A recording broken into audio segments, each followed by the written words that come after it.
Hey everyone, and welcome back to the Sleepless Dossier, the only place where history keeps you up at night. Today we're pulling the curtain back on an object so powerful, so controversial, that for centuries it has been guarded like a state secret, fought over by scientists and popes and used as a weapon in the unending war between faith and reason. We are talking about the Shroud of Turin. This isn't just a story about a piece of cloth. It's a brutal case study in how institutions handle inconvenient truths, and how one of the most significant scientific tests of the 20th century may have been a carefully orchestrated lie. The true history they don't want you to know is that the fight over this relic was a proxy war for control over reality itself. This is a labyrinth of medieval politics, Cold War science, and institutional paranoia. Before we dive into the inevitable betrayals and double crosses, if you appreciate us digging up the facts that keep historians awake, please hit that like and subscribe. It ensures these secrets keep finding their way into the light. All right, dim the lights. This one gets messy. It begins, as these things so often do, with a ghost. A whisper in the static of history.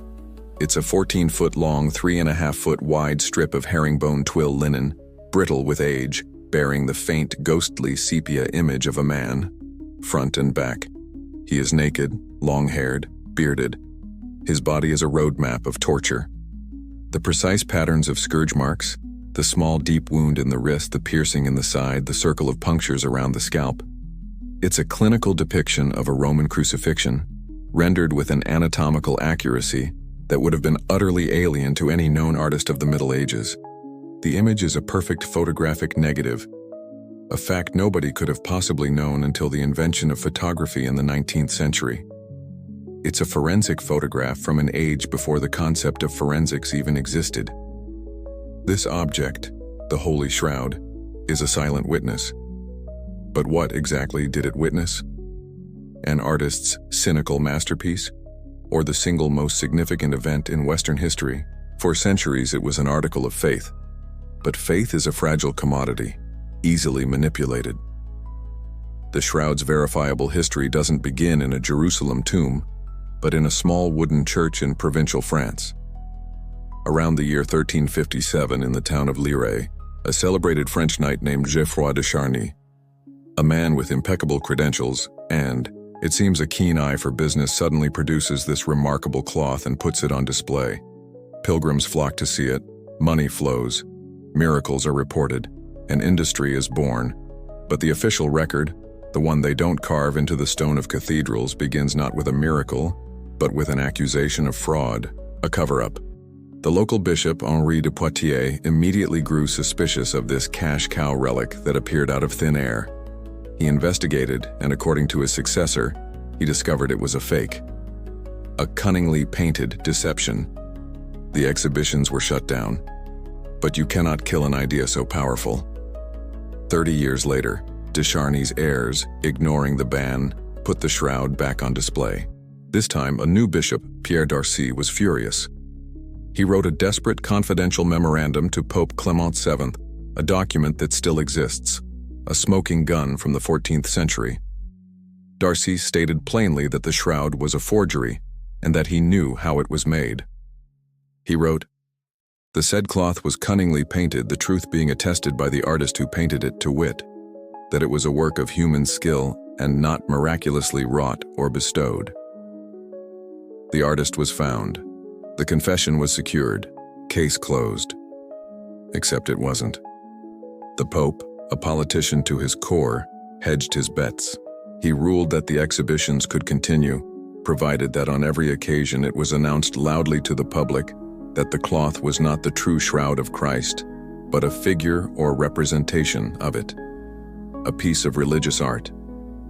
Of course, that part was always whispered, while the image itself screamed its silent, holy testimony. The lie was authorized, provided it was profitable and properly managed. This is the foundational conflict. From its very first appearance in the historical record, the shroud was born in controversy, branded a fake not by skeptics or scientists, but by the church itself. It was an object too powerful to be real, and too profitable to be fake. It had to be both and neither, a quantum superposition of faith and fraud. The motives of the church were, as always, pragmatic and deeply cynical, as captured in the sentiment of the era's gatekeepers. Uncomfortable. Quote, an anonymous advisor to the Avignon papacy, writing in response to the Darcy's memorandum, is believed to have argued, "My Lord Bishop worries about truth. We worry about stability. This cloth, whether painted by a man in Paris or stained by God in Jerusalem, performs a function. It focuses the piety of the masses. To declare it a forgery is not to champion truth. It is to teach the common man that the sacred can be fraudulent, that the church can be mistaken. It is an act of institutional suicide. Let the people have their ghost. We shall manage the narrative." And manage it they did. For 600 years, the church and the House of Savoy, which acquired the cloth in 1453, kept it under tight control. It was displayed rarely, studied little, and protected fiercely. It survived fires, wars, and revolutions, its legend growing with every passing century. It became a thing outside of history, a sacred object whose power lay in its ambiguity. To question it was blasphemy. To prove it real was to challenge the very authority of the institution that guarded it. It was a paradox locked in a silver casket. But the world was changing. A new god was rising, a god of empirical data, of reproducible results, of cold, hard, unforgiving numbers. The 20th century was coming, and it was bringing with it a new form of interrogation, a new kind of inquisitor. The age of faith was about to collide with the age of radioactive decay, and this silent witness would be placed on the stand. The quiet, controlled ambiguity the Vatican had curated for centuries was about to be blown apart by a single, inescapable question. How old is the thread? The question of age, once a matter for theologians and art historians arguing over stylistic nuances and forged documents, was about to be hijacked by the physicists. Carbon-14 in our bodies for as long as we are alive. The moment life ceases, the intake stops, and the clock starts ticking. The carbon-14 begins to decay, reverting back to nitrogen-14 at a perfectly predictable rate. Its half-life is approximately 5,730 years. That means that after 5,730 years, exactly half of the original carbon-14 will be gone.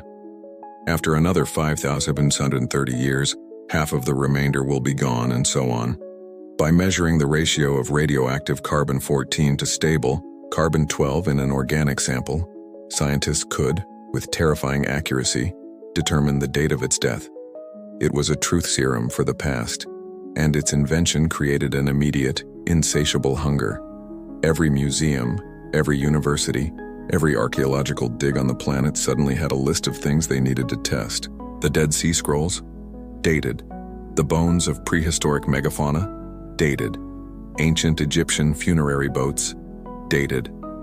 History was being rewritten, not by scholars with dusty books, but by technicians in white lab coats standing before humming, expensive machinery. The method was seen as infallible, an objective arbiter that could settle ancient debates with a single printout of data, and in the crosshairs of this new technology sat the most famous, most contentious organic artifact on Earth, the Shroud of Turin. The demand to date it became a roar in the scientific community. It was the Everest of archaeometry. To be the one to finally, definitively place the shroud in its historical timeline, either the 1st century or the 14th, was a career-making, legacy-defining prize. The question became a weapon. For 6 centuries, the shroud had been protected by the shield of faith, its authenticity a matter of belief. Now, science was offering to replace belief with a number, an absolute. The Vatican, and the House of Savoy, who were its official owners until 1983, resisted with all the institutional inertia they could muster. For decades, they deflected, delayed, and denied every request. Their public reasoning was sound, at least initially. Libby's original method required a large sample, a piece of cloth perhaps the size of a dinner napkin. To cut such a piece from the shroud was unthinkable desecration. It would be like asking to chisel off the Mona Lisa's smile to analyze the paint. But beneath this public piety was a deep, cold political calculation. A definitive date was the last thing they wanted. A 14th century result would prove that the church had, wittingly or not, venerated a clever fraud for 600 years. It would be a global humiliation. But a first-century result was, in its own way, just as dangerous. It would transform an object of faith into an object of fact. It would invite not pilgrims, but armies of scientists demanding more tests, more access. It would prove the supernatural was measurable, quantifiable, and therefore subject to scientific authority, not ecclesiastical authority. The power of the Shroud lay in its mystery. A definitive answer, either way, would destroy that mystery and cede control of the narrative to the labs. It was a game they could not win. Classified memo. From the private correspondence of a senior physicist at a major European Atomic Energy Commission, circa 1979, discussing the strategy for gaining access to the Shroud. The Vatican thinks this is a theological problem.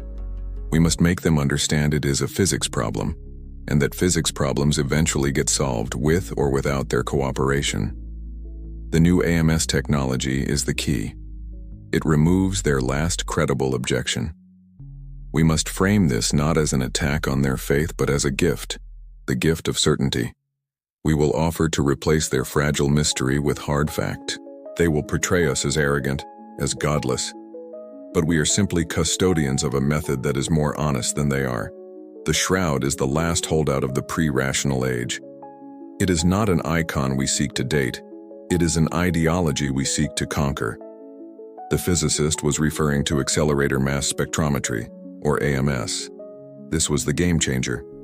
Developed in the late 1970s, AMS was a revolutionary refinement of the carbon dating process. Instead of waiting patiently for carbon atoms to decay, a particle accelerator was used to separate the atoms by mass and count them directly. It was thousands of times more sensitive. The destructive sampling objection vanished overnight.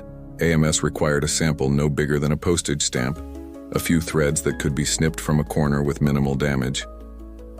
The scientific community had the church cornered. The pressure from universities, from the media, from a public enthralled by the possibilities became immense.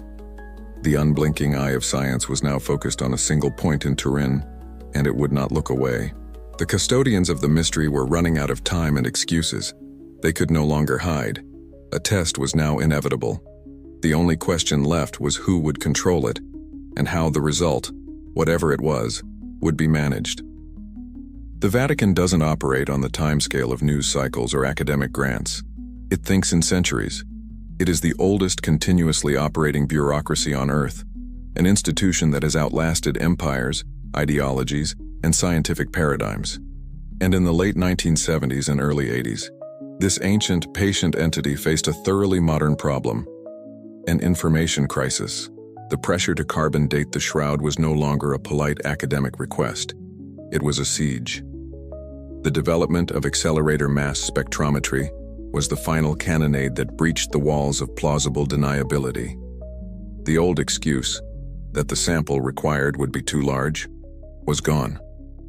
To continue refusing a test now would be seen not as pious stewardship, but as an admission of fear. It would be a tacit confession that they knew the cloth was a medieval forgery and were hiding the truth. The silence was becoming more damning than any possible result. So, behind the marble walls and beneath the Michelangelo frescoes, a quiet, desperate calculus was being performed. This was not a debate about faith. It was a cold-eyed risk assessment. The men in charge were not simple priests. They were princes of a global spiritual empire, and they understood power. The Archbishop of Turin, Cardinal Anastasio Balestrero, was the man on the front line. He was the official papal custodian of the Shroud. He was a thoughtful, respected cleric, but he was now caught in a geopolitical vice. On one side, a global chorus of scientists, backed by a ravenous media, demanded a single, simple number. On the other, the deeply conservative factions within the Vatican's own curia, who saw any concession to secular science as a catastrophic surrender. The keepers of the secret understood the trap perfectly.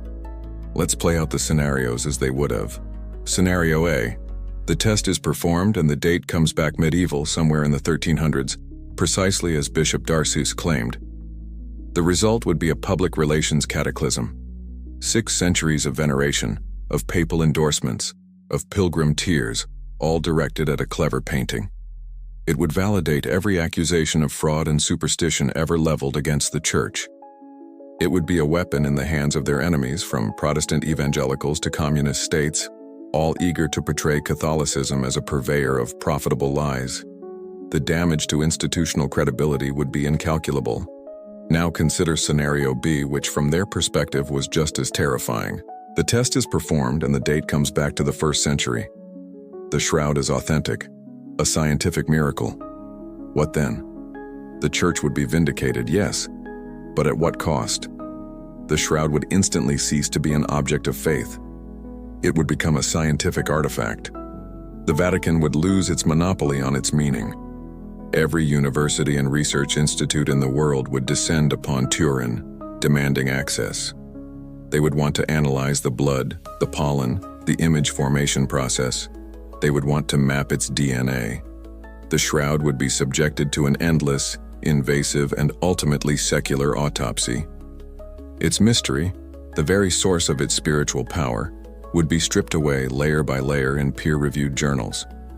The narrative would no longer be controlled by cardinals in Rome, but by department heads at Oxford, Zurich, and MIT. The Church would become a mere curator of a scientific curiosity. They would have won the battle for authenticity only to lose the war for authority. Faced with 2 disastrous outcomes, the Vatican did what it has always done. It played for time and sought to control the process.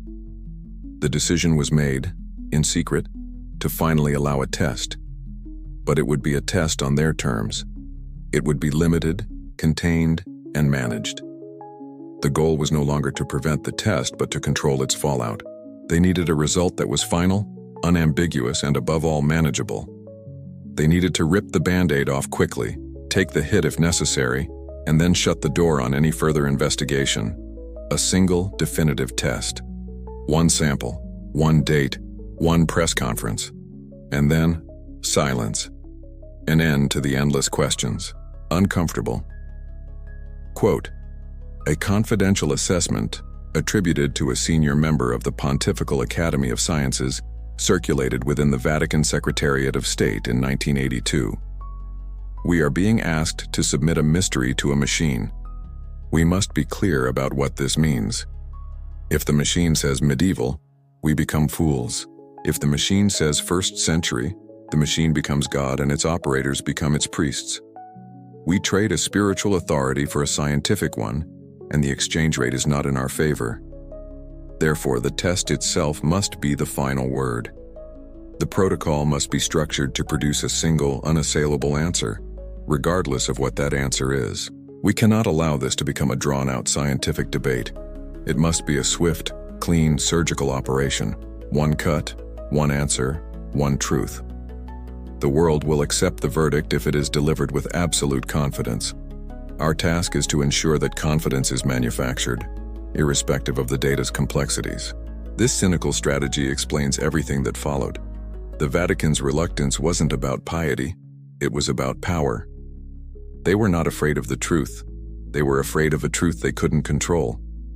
By finally agreeing to the carbon dating, they weren't seeking enlightenment, they were seeking containment. They were authorizing a scientific procedure with the political goal of putting the shroud problem to bed, permanently. This decision, born of fear and institutional self-preservation, created the very conditions for the scientific fiasco that was to come. It ensured that the process would be rushed, secretive, and politically charged. They wanted a simple answer to a complex question, and the scientists, eager for their prize, were more than willing to promise one. The stage was being set not for a pure scientific inquiry, but for a piece of high-stakes political theater, with a strip of ancient linen as the sacrificial lamb. Before the carbon dating machines were even seriously considered, the Church had already made one major, disastrous foray into the world of big science. It was an experiment so ambitious, so comprehensive, that its failure would create the very political conditions that made the 1988 carbon dating fiasco inevitable. It was called the Shroud of Turin Research Project, or STURP, and it was the precedent that poisoned the well. Remember the Vatican's desire for a swift, clean surgical operation? STURP was the opposite. It was a 5-day, all-out scientific blitzkrieg, a messy, sprawling, and ultimately inconclusive autopsy of a miracle. And its results, rich in data and poor in answers, terrified everyone. In 1978, for the first time in modern history, the Shroud's custodians agreed to a full-scale, hands-on scientific examination. They assembled a team of around 30 scientists, a credentialed hit squad from the American scientific military establishment. These weren't theologians or art historians. These were men from Los Alamos National Laboratory, the U.S. Air Force Weapons Laboratory, Sandia National Labs, and NASA's Jet Propulsion Laboratory. They were Cold War physicists, chemists, and imaging specialists who spent their days working on spy satellites, nuclear triggers, and advanced weapon systems. They were chosen for their expertise, but also for their perceived objectivity. They were, in theory, the ultimate unbiased observers. For 120 uninterrupted hours, from October 8th to the 13th, this team was given unprecedented access to the Shroud in a specially prepared room in the Royal Palace of Turin. They descended on the cloth with millions of dollars of cutting-edge equipment, flown in from the most advanced laboratories in the United States. They subjected it to every non-destructive test imaginable: high-definition photography, X-radiography, infrared thermography, ultraviolet fluorescence, reflectance spectroscopy, microchemical analysis on sticky tape samples lifted directly from the cloth's surface. For 5 days, the room hummed with the sound of machinery and the low, intense murmur of scientists working around the clock, racing against a deadline that had been fixed for centuries. It was the single most intense, multidisciplinary investigation ever conducted on a single historical artifact. And what they found was deeply, profoundly unsettling. First, and most critically, they found what wasn't there. After exhaustive analysis, Stirp could state with absolute certainty, the image on the Shroud of Turin is not a painting. There are no pigments, no paints, no dyes, no stains. There is no evidence of any artistic medium being applied to the cloth. The iron oxide particles on the surface, which some had theorized were a form of ochre pigment, were found to be randomly distributed and chemically consistent with the residual blood from the linen retting process, the soaking of flax in water. There were no brushstrokes, no directionality, no binding medium. The conclusion was stark and revolutionary. Bishop Pierre Darcy's 14th century memo, the historical foundation for the forgery thesis, was wrong. The artist he claimed had confessed to painting it must have been lying, or Darcy himself was. So if it wasn't a painting, what was it? The data painted an even stranger picture. The image itself is infinitesimally thin, residing only on the very top microfibers of the linen threads, with a depth of penetration of about 200 to 600 nanometers. It is a uniform straw yellow discoloration, a result of the cellulose fibers themselves being chemically altered, dehydrated and oxidized as if by a burst of radiant energy or a contact chemical reaction. Stranger still, they confirmed that the image contained three-dimensional information. The intensity of the image is inversely proportional to the distance between the cloth and the body it once wrapped. This allowed imaging specialists at Sandia Labs to process the Shroud photographs in a VP8 image analyzer, a device used to render planetary topography from satellite data, and produce a perfect, distortion-free 3D relief of the man. No painting or rubbing or scorch known to man contains this kind of encoded topographical data. And then there was the blood. The reddish-brown stains were tested and they were unequivocally confirmed to be blood. They contained heme, porphyrin, and albumin, all components of whole blood. Furthermore, the blood marks were on top of the image fibers, meaning a bloody body was placed in the cloth before the mysterious image formation event took place. Stirp had produced a mountain of peer-reviewed, high-quality data. But what was the conclusion? There wasn't one. They had scientifically proven what the Shroud wasn't, but they had no testable hypothesis for what it was. They had eliminated every known artistic and scientific mechanism for its creation. They had a body of evidence for an event they could not explain. The project was a scientific success and a public relations failure. It had replaced a simple question, real or fake, with a dozen more complex and unnerving ones. Classified memo from the private journal of a Stirp team physicist, dated October 14, 1978, the day after the examination ended. We are packing the crates, exhausted, elated, and utterly defeated. We have collected terabytes of data.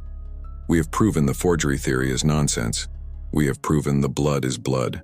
We have proven the image has properties that defy physics as we know it, and we are leaving Turin with absolutely nothing to tell the world. The press wants a yes or no, and we have a what the hell is this? We have written the perfect forensic report for an event that is impossible. I fear we have not solved a mystery. We have merely given it a scientific vocabulary. We have exchanged a simple lie for an intractable truth, and I suspect nobody will thank us for it. This is the trap STIRP set for the future. The project's data-rich, conclusion-poor result created an institutional craving for simplicity. The Vatican had gambled on science and received only deeper, more dangerous mysteries. The scientific world, which prides itself on answers, had produced only a beautifully documented question mark. No one wanted a repeat of this nuanced, complicated, and deeply unsatisfying outcome. The failure of STIRP to provide a simple, media-friendly soundbite created an immense pressure for the next test to do just that. The scientific community, and the church, needed a win. They needed a single number, from a single test that could cut through the Gordian knot of STIRP's complex findings. The demand for a carbon dating test wasn't just about finding the age of the linen, it was about erasing the frustrating ambiguity of 1978. It was a reactionary move. A desperate attempt to find a simple answer, even if it meant ignoring the profound complexities the last investigation had uncovered. The maddening ambiguity of the STIRP investigation hung over the Shroud debate, like a shroud of its own. It had satisfied no one. For believers, it offered scientific validation, but no ultimate proof. For skeptics, it demolished the easy painted forgery theory, but offered no alternative. And for the institutions involved, both the Vatican and the scientific establishment, it was a public relations nightmare. It was a complex, nuanced result in a world that demands binary answers. In the years that followed, a powerful consensus began to form in the back channels between Rome, Turin, and the world's top physics labs. Never again. The next test would not be an open-ended exploration. It would be a targeted assassination of the mystery. It would be designed, from the ground up, to produce a single declarative headline. This was the directive that gave birth to the Turin Protocol, the document that would govern the carbon dating. And it was in the drafting of this protocol that the fix went in. The process began with a grand scientific summit, a meeting of the minds that was, in reality, a political cage match. On September 29, 1986, representatives from 7 of the world's preeminent accelerator mass spectrometry labs were summoned to Turin by Cardinal Balestrero. They came from Oxford, Zurich, Arizona, Brookhaven, Rochester, and 2 labs in France. They were the high priests of the new chronometry, and they were there to collectively design the most important radiocarbon test in history. The initial proposal, circulated by a consensus of the physicists, was exactly what you would expect from world-class scientists. It was robust, cautious, and designed to root out error. It called for multiple samples to be taken from different locations on the shroud. One from the main body of the image, one from a scorched area, one from a water stain, and one from the corner that would eventually be chosen. This was crucial. Sampling from different areas would provide an internal consistency check. If all the samples dated to the same period, the result would be nearly unassailable. If they gave wildly different dates, it would prove the cloth was not homogeneous and a single date would be meaningless. The protocol also called for multiple well-documented control samples of known age to be tested blind alongside the shroud threads. It was, in short, good science. And it was dead on arrival. The scientists walked into the meeting in Turin expecting a collaborative workshop. Instead, they were handed a reality check. The church authorities, guided by the Pontifical Academy of Sciences and, it is whispered, a deep-seated institutional paranoia, had already decided the parameters. The multi-sample plan was rejected. It was too complex, they argued, too risky. It opened the door to another STIRP-like outcome, a confusing mess of contradictory data that would only fuel more debate. They wanted one sample, one location, one chance to get a clean answer. The scientific ideal of comprehensive testing was sacrificed on the altar of administrative simplicity and narrative control. The war for the protocol began right there in that room. The lab representatives fought, argued, and lobbied. They understood that the prize was not just scientific truth, but global prestige. To be one of the labs chosen for the final test was to enter the history books. The 7 labs were forced into a grim competition. They were each asked to submit a proposal, a bid for the job, outlining their procedures, accuracy, and sample size requirements. They were also subjected to a round-robin test, dating a series of textiles of known age to prove their competence. But this was no mere academic exercise. It was a process of scientific triage. The authorities in Turin and Rome were not just looking for the most accurate labs, they were looking for the most compliant. They were building a team that would deliver the simple, clean result they craved.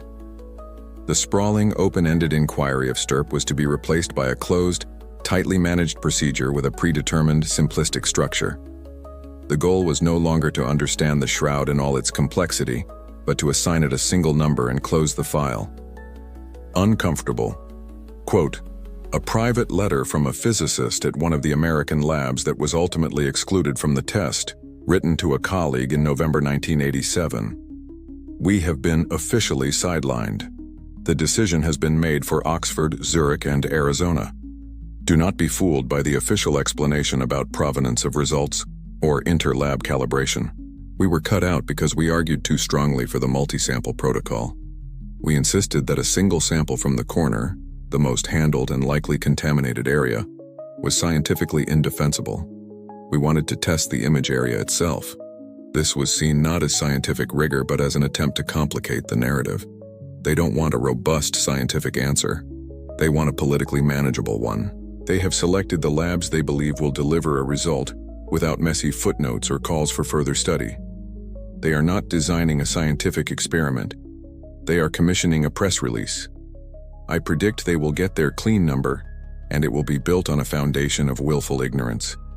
This is the uncomfortable hidden truth of the 1988 carbon dating. The result was compromised long before any sample was ever cut. It was compromised in the conference rooms where the protocol was debated and gutted.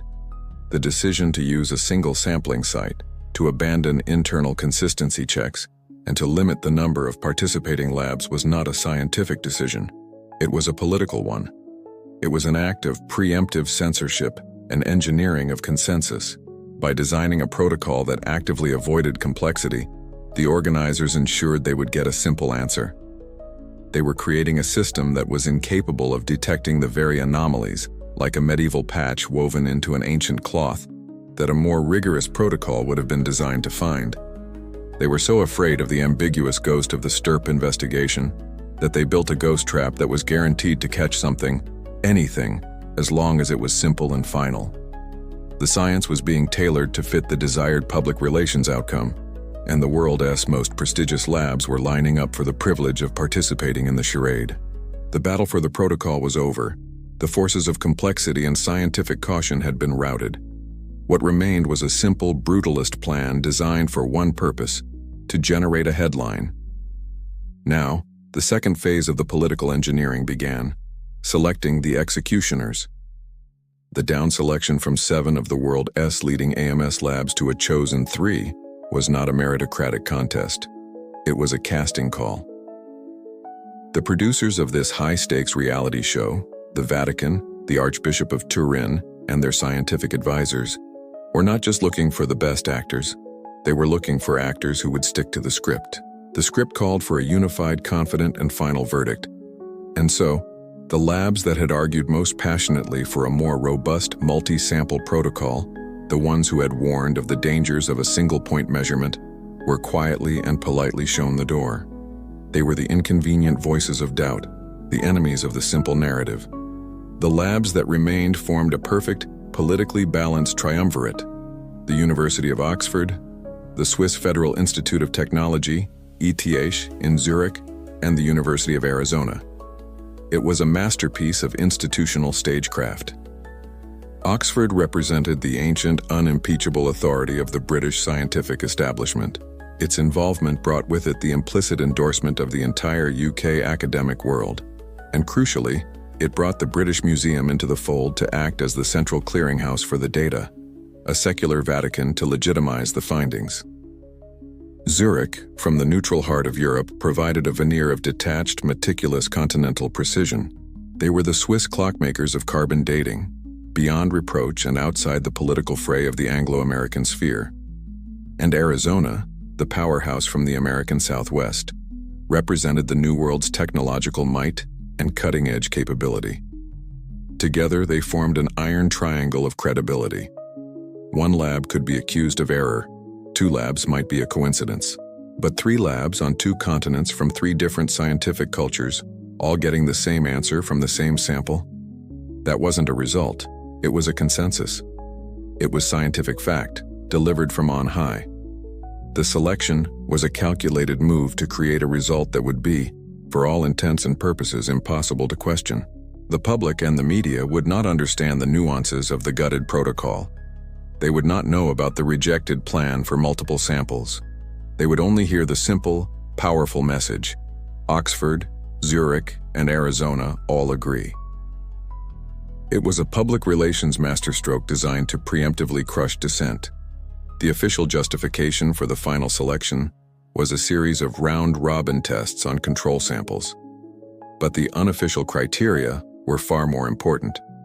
The chosen labs were the ones perceived as most likely to deliver a clean result without public complaint or academic grandstanding. They understood the stakes and the unspoken rules of the game. They were being given the scientific prize of a lifetime, and in return, they were expected to play their part in a tightly controlled performance. The exclusion of the other labs was a clear signal to the chosen 3. We want a number, not a debate. The scientific process was being subtly but powerfully subverted by political necessity. The goal was no longer simply to discover the age of the Shroud, but to construct a verdict so institutionally powerful that it could withstand any future scrutiny. Classified memo, an internal progress report from a scientific liaison at the British Museum to Cardinal Balestrero's office, early 1988. The selection of the 3 laboratories is now finalized and presents a united front which we believe to be unassailable from a media standpoint. Oxford provides the gravitas, Zurich the precision, and Arizona the technological validation. While some of the excluded American laboratories continue to express private concerns over the single-sample methodology, their objections can be safely categorized as academic purism or professional jealousy. The inter-laboratory check between the 3 chosen facilities is, from a public perception viewpoint, a far more powerful safeguard than a multi-sample protocol, which might have yielded confusing or contradictory dates. The current structure ensures that the 3 labs will either succeed together or fail together. Given their reputations, failure is not an option. We are therefore creating a self-reinforcing consensus. The architecture of the test is now as important as the result itself, as it is designed to deliver an answer with the full force of a unified global scientific authority. Here we see the long-term devastating consequence of this decision. The very concept of an inter-laboratory check, a cornerstone of good science meant to ensure reproducibility and guard against error, was twisted into a tool for manufacturing consent. It was no longer about 3 independent labs checking each other's work on a complex problem. It was about 3 labs being forced to converge on a single data point from a single, potentially flawed source. The structure of the test created an immense psychological and professional pressure on the participants to agree. Any lab whose results deviated significantly from the other 2 would not be seen as having discovered an anomaly. They would be seen as having made a mistake. They would be the outlier, the failure, the one who ruined the perfect, clean story. This political dynamic built into the very design of the experiment heavily disincentivized the reporting of any data that was messy, strange, or contradictory. It created a powerful bias toward a simple, homogeneous result, long before a single thread of the Shroud was ever placed in a particle accelerator. The truth was secondary to the appearance of unanimity. The architecture of the verdict was complete. The 3 labs, a holy trinity of scientific authority, were in place.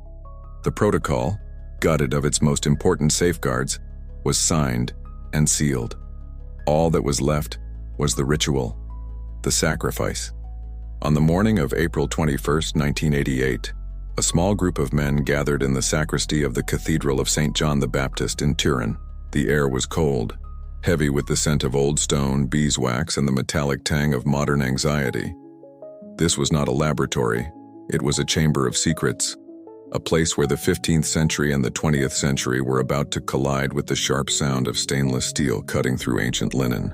On one side of the table stood the men of the church, led by Cardinal Balestrero, his face a mask of solemn duty. He was the guardian of the mystery, now forced to preside over its potential execution. On the other side were the men of science, led by Michael Tite of the British Museum, a man exuding the quiet, unshakable confidence of an empire that had been measuring and categorizing the world's treasures for centuries.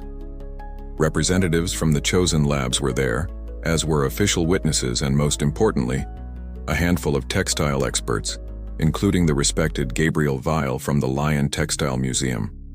They were the only people in the room who truly understood the object not as a relic or a data point, but as a physical, historical textile with a complex and wounded life of its own. Then, the shroud was brought in.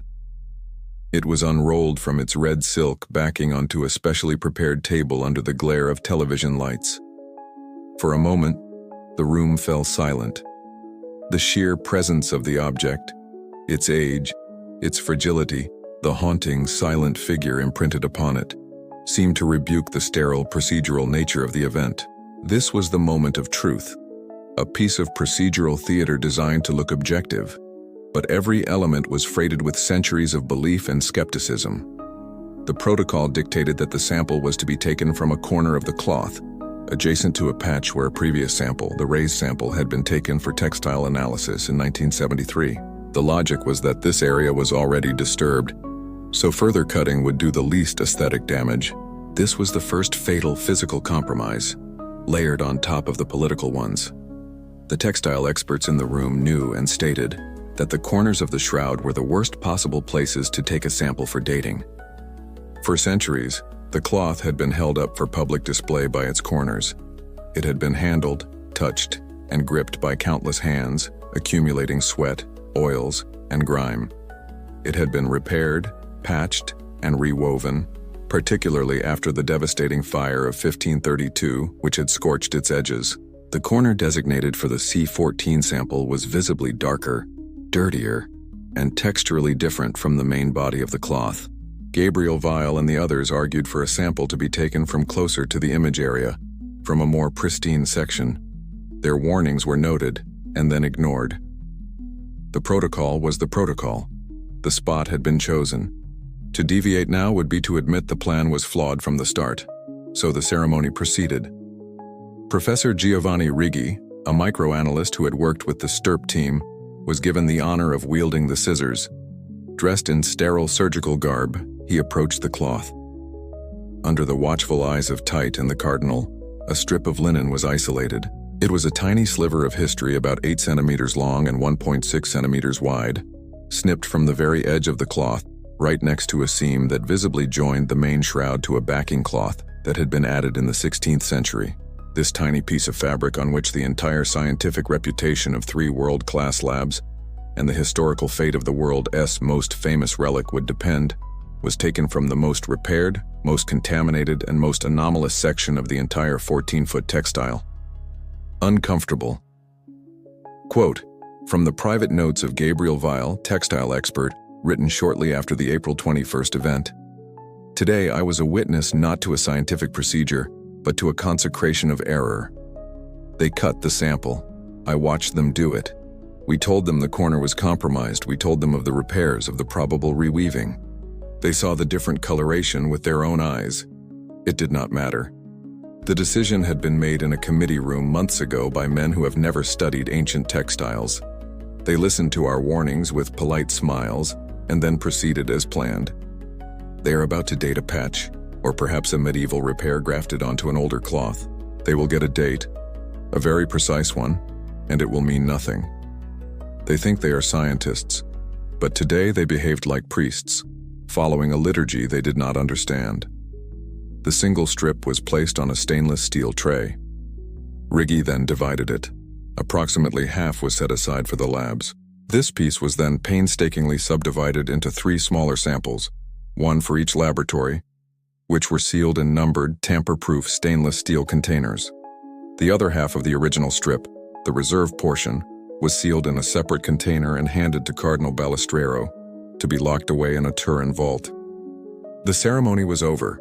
The deed was done. The samples, along with 2 control samples, were prepared for their journey to Oxford, Zurich, and Arizona. Everyone in the room breathed a sigh of relief. The tense, difficult moment had passed, but the foundation of the entire enterprise was now rotten. The protocol was politically compromised. The selection of labs was designed to manufacture consensus. And now, the physical sample itself, the raw data, was taken from a location that any textile historian would have immediately condemned as unrepresentative of the whole. The machine of science was about to be fed a poisoned meal. The stainless steel vials were sealed. The documents were signed. The performance in the sacristy was over. To the outside world and to the scientists in their clean rooms thousands of miles away, the samples were pristine, homogeneous, and anonymous. They were pure data waiting to be extracted. But this was the foundational lie of the entire enterprise. The samples were not pristine. They were poisoned. The tiny threads sealed in those metal tombs carried with them a complex cocktail of contaminants, a secret history of trauma and repair that made them fundamentally untestable, and the decision to select that specific corner was not just a mistake.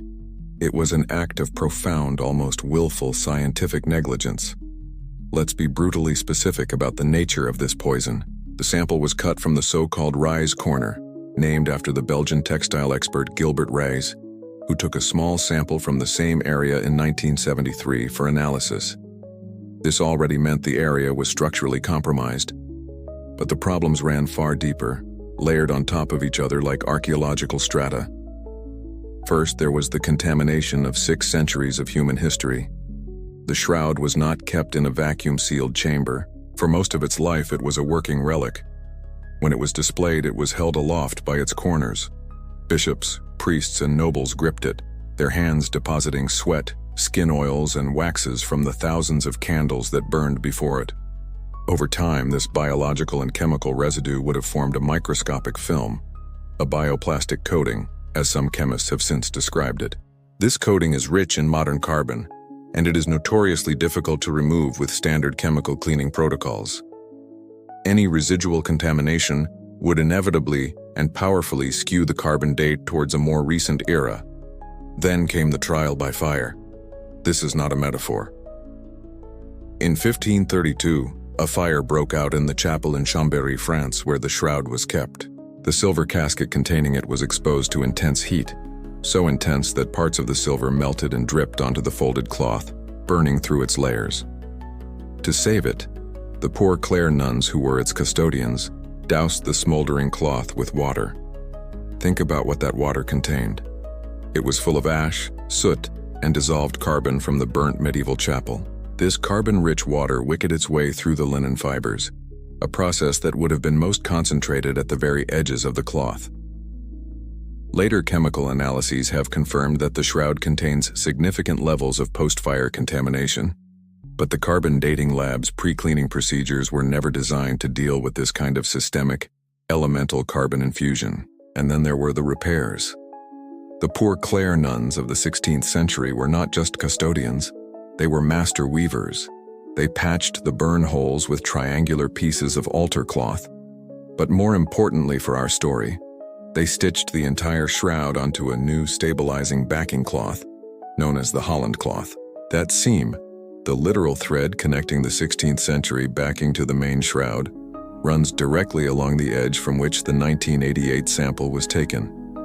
The C14 sample was a sliver of material taken from the most heavily repaired, most structurally reinforced, and most handled part of the entire textile. But the most insidious form of repair may have been completely invisible. The technique of invisible reweaving, or French weaving, was a highly developed skill in the late Middle Ages. It allowed artisans to meticulously repair damaged tapestries and valuable textiles by expertly weaving new threads into the original fabric, creating a patch that was nearly undetectable to the naked eye. The sample corner, damaged by centuries of handling and adjacent to a major seam, was the single most likely candidate on the entire shroud for just such a sophisticated medieval repair. The physicists and chemists in their labs were simply not equipped to deal with this reality. They were experts in atomic weights and isotopic ratios, not textile conservation. They received a sample labeled linen and assumed it was just that. They trusted the protocol. They trusted the authorities in Turin to give them a representative piece of the original cloth. The warnings of the textile experts present at the snipping, like Gabriel Vial, were dismissed. Their concerns were qualitative, historical, and observational. Soft data in a world that only respected the hard numbers that came out of a particle accelerator. Classified memo. A formal report submitted by a textile conservator, anonymized for the official record, to the Archbishop's office following the sample cutting, which was never made public. Subject: concerns regarding the radiocarbon sample's provenance. Your Eminence, while the procedure on April 21st was conducted with precision, I am compelled by professional duty to register my grave reservations. The sample was excised from a region that cannot be considered representative of the main cloth. Our visual examination confirms heavy concentrations of foreign particulate matter, significant discoloration consistent with centuries of manual contact, and thread-level anomalies suggesting reinforcement or repair, likely post-1532. The proximity to the Holland cloth seam is particularly troubling, as this area would have been subjected to the most stress and subsequent intervention. To date this specific material is not to date the shroud. It is to date the shroud's most traumatic and contaminated corner. Any resulting date will reflect this localized history of damage and repair, not the age of the original artifact. I must therefore state for the record that any result derived from this sample is, in my professional opinion, scientifically invalid as a representation of the whole. This memo, or the sentiment it represents, was buried. The convenient fiction that the sample was pure had to be maintained. The devastating consequence of this willful blindness is that it rendered the entire multi-million-dollar experiment a case of garbage in, gospel out. The labs were about to use the most sophisticated dating technology on Earth to perform a hyper-precise measurement on a hopelessly compromised and contaminated sample. It's the equivalent of trying to determine a person's age by analyzing a skin graft that has been sutured on. The precision of the final number, which would be announced to the world with such triumphant certainty, would be a lie. It would be a precise measurement of an average of ancient linen, 16th century repair threads, medieval soot, human grime, and candle wax. The poison was in the vial, and it was on its way to the labs.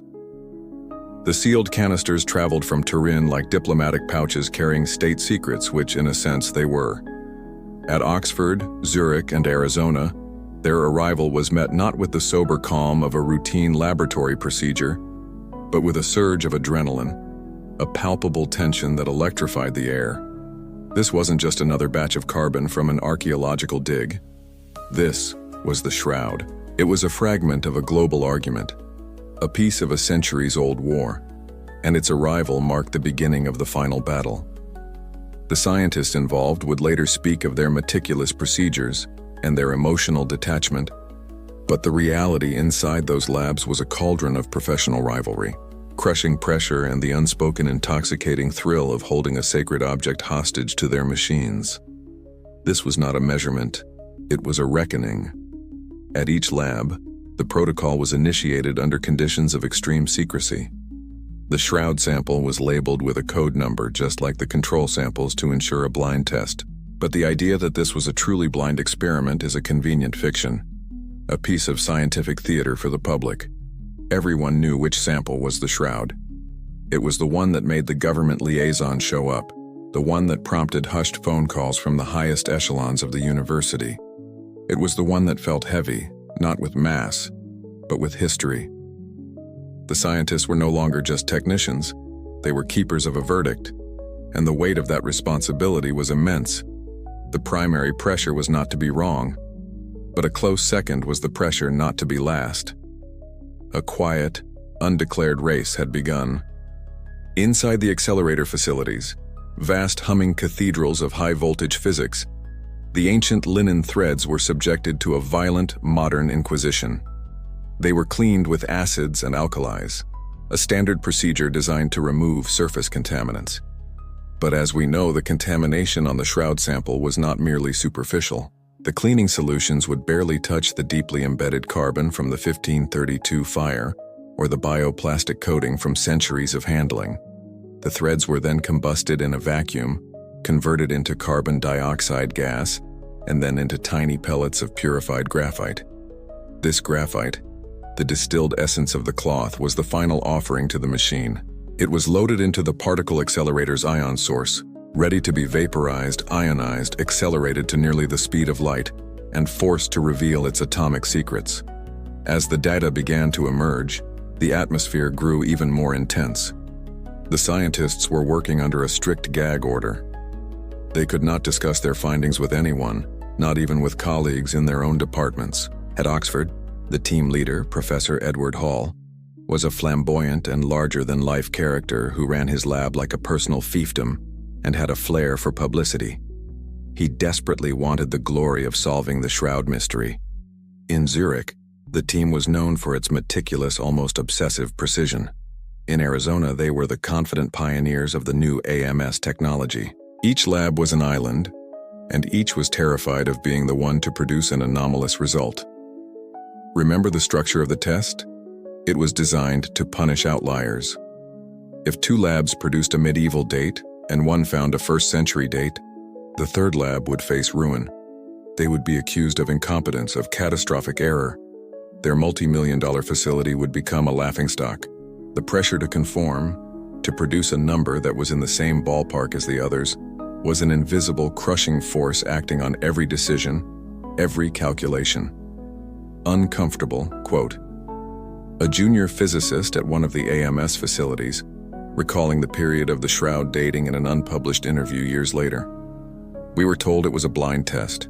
It was the least blind test in history. We knew. The moment sample number 1 was loaded, the mood changed. The lab director was in the control room constantly, which never happened. We felt like we were defusing a bomb. Every data point that came up on the screen was scrutinized with this incredible anxiety. The question wasn't, what is the true age? The question, the real one in the back of everyone's mind, was, please God, don't let our number be the weird one. It felt less like science and more like a high-stakes poker game. We weren't just measuring carbon. We were in a race against God, and the only thing worse than losing was being the one to claim he'd won. This is the toxic human element that the official narratives conveniently erase. Science presents itself as a dispassionate search for truth, governed by protocols and mathematics. But it is practiced by ambitious, fallible, competitive human beings. In the case of the shroud, the scientific method was hijacked by a race for glory. The goal was not just to get a number, but to be the one to announce the number that would debunk a 2,000-year-old legend. There was an undercurrent of ideological zeal. For many in the hard sciences, particularly in the context of the late Cold War, the shroud was the ultimate symbol of religious superstition, the last great holdout of the irrational. To be the one to drive a stake through its heart with the hard, clean power of nuclear physics was an incredibly seductive prospect. It was a chance to prove, on a global stage, that the material world was all there is, that miracles are just chemistry and physics we don't yet understand. This ideological fervor, combined with professional rivalry and the immense pressure to conform, turned a scientific measurement into a foregone conclusion. The labs weren't just testing the cloth, they were competing to be the agent of its demise. But while the atomic clocks were ticking away in their shielded vaults, a different kind of investigation was happening. A quieter and more ancient one. It was conducted not with particle accelerators, but with magnifying glasses, microscopes, and the accumulated tactile knowledge of centuries. While the physicists were chasing atoms, a small, marginalized group of textile experts were looking at the threads, and they were beginning to see the ghost of a lie, woven so perfectly into the fabric that it was, to almost any eye, invisible. These were the first whispers of the single most elegant and devastating counter-argument to the carbon dating result, the theory of the invisible repair. and the people who proposed it were immediately branded as heretics, cranks, and fools. The craft is known as invisible reweaving or French weaving. It is a technique of textile repair so subtle, so exquisite, that it borders on art. A master weaver, given a damaged section of a priceless tapestry or garment, does not simply apply a patch. They painstakingly unweave the damaged area, thread by thread. Then, using new threads spun and dyed to perfectly match the original, they reweave the section, following the original pattern with microscopic precision. The new threads are interlaced with the old, blending the repair seamlessly into the host fabric. The result is a mend that is virtually undetectable, not just to the naked eye, but even under low-power magnification. It was a craft at its zenith in the late Middle Ages, precisely the period that the carbon dating would eventually point to. The whispers began even before the sample was cut. Textile experts like Gabriel Weil had already warned the Turin authorities that the proposed sample corner was anomalous. But after the snipping, as high-resolution photographs of the procedure and the sample area began to circulate among textile specialists, the whispers grew louder. They saw things the physicists were not trained to see. They noticed a slight but perceptible difference in the cotton content of the threads in the sample area compared to the main body of the cloth. The shroud is primarily linen, but contains trace amounts of cotton, a signature of its ancient Near Eastern production on primitive looms. But the sample area seemed to have more cotton and of a different type. They noted anomalies in the twist of the yarn. They saw a subtle disruption in the pristine herringbone twill pattern, a faint boundary line that hinted at a masterful join. One of the most vocal proponents of this theory was a textile historian named Leoncio Garza Valdez, who later gained access to fibers taken from the shroud. He and others pointed to a simple, devastating possibility. What if the 1532 fire and the subsequent repairs were far more extensive than previously thought? What if the damage to the corner was so severe that the nuns, or weavers they commissioned, had to do more than just patch the holes?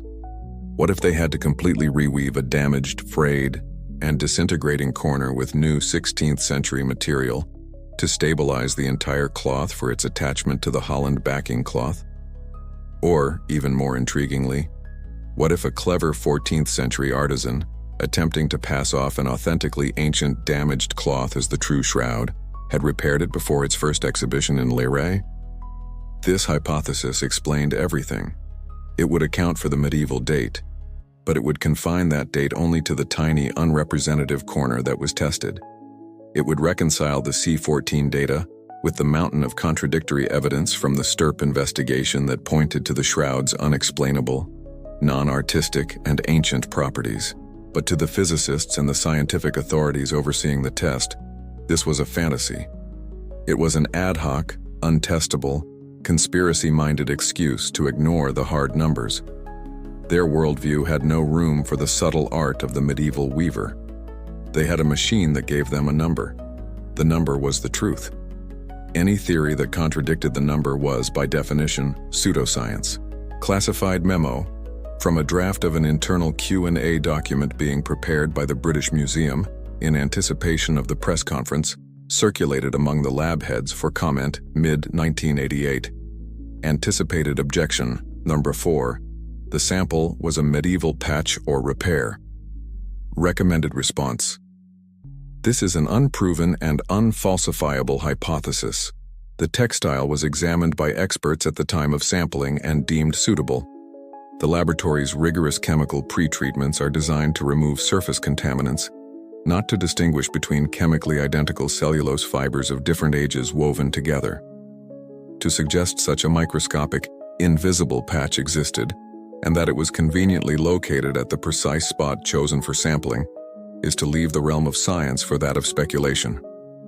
Our data is quantitative, reproducible, and derived from 3 of the world's leading institutions.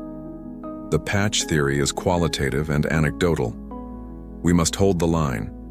We dated the sample we were given, and we have no credible material evidence to suggest it was not representative of the whole cloth. This is the intellectual sleight of hand that buried the truth. The dismissal was a masterpiece of circular logic. They couldn't find evidence of a repair because their method was incapable of detecting it, and because their method couldn't detect it, they declared it didn't exist. The long-term, devastating consequence of this institutional arrogance was that the scientific establishment slammed the door on the most plausible explanation for the contradictory data. They chose to believe in a perfect, simple result from a flawed sample, rather than confront the possibility of a complex, messy truth. The textile experts, with their deep knowledge of the artifact's physical nature, were cast as nostalgic artisans, while the physicists, who knew nothing of the object's history but everything about its atomic composition, were crowned the sole arbiters of reality. They weren't just dismissing a theory. They were dismissing an entire discipline of knowledge, an act of intellectual censorship that would haunt the Shroud debate for decades to come. While the textile experts and their inconvenient theories were being shoved into the broom closet of pseudoscience, the numbers themselves began to arrive at the British Museum. They came in sealed envelopes, delivered by courier, containing the raw, uncalibrated radiocarbon ages from Oxford, Zurich, and Arizona. This was the moment of truth, the climax of the entire multi-million-dollar, multi-year project. Michael Tite, the man who had so masterfully orchestrated the political and scientific machinery of the test, was the gatekeeper. He and a trusted few would be the first to see the unvarnished data, the raw output from the atomic oracle. In their hands, these numbers would be collated, calibrated, and forged into the single final verdict that would be handed down to the world. What the public imagines happened next is a scene of quiet triumph. 3 numbers, all beautifully clustered together, confirming a medieval date with mathematical elegance. A simple QED. The reality was murkier, messier, and from the very first moment, deeply troubling. The numbers did not lie, but they didn't all tell the same story. Each lab had not produced a single date, but a series of dates from multiple runs on their subsamples. These were then averaged to produce the lab's official radiocarbon age in years before present, BP. A raw scientific measurement that still needed to be calibrated against tree ring data to get a final calendar date. When the official BP ages were unsealed and laid side by side, they were not the tight, happy family of data points everyone had hoped for. They were in the same general ballpark, yes, all pointing to a medieval time frame, but they were not in agreement. Arizona, the American lab, produced an average raw age of 646 years BP. Zurich, the Swiss lab, produced an average of 676 years BP. And Oxford, the prestigious British institution, produced an average of 750 years BP. Look at those numbers. There is a spread of over a century in the raw, uncalibrated data, from 646 to 750 years. For 3 of the most advanced laboratories on Earth, using the most precise measurement technology ever invented, all testing what was assumed to be a perfectly homogeneous sample of linen. This was not a good sign. In fact, it was a blaring red flag. The difference between the Oxford and Arizona results was more than 3 times the error margin each lab had officially quoted for its own measurements. This wasn't just random statistical noise. This was a systematic disagreement. The data was immediately handed to the project's statisticians for analysis, and it was here, in the quiet, methodical world of probability and variance, that the first official record of the cover-up was born. The statisticians performed a standard test, a chi-squared test, to answer a simple, crucial question. What is the probability that these 3 different results all came from measuring the same single object? In other words, is the scatter between the lab's results consistent with normal, expected random error? Or is something else going on? The answer that came back from the chi-squared test was deeply alarming. The probability was low, dangerously low. So low, in fact, that it suggested the 3 labs were not measuring the same thing. It was a statistical cry for help.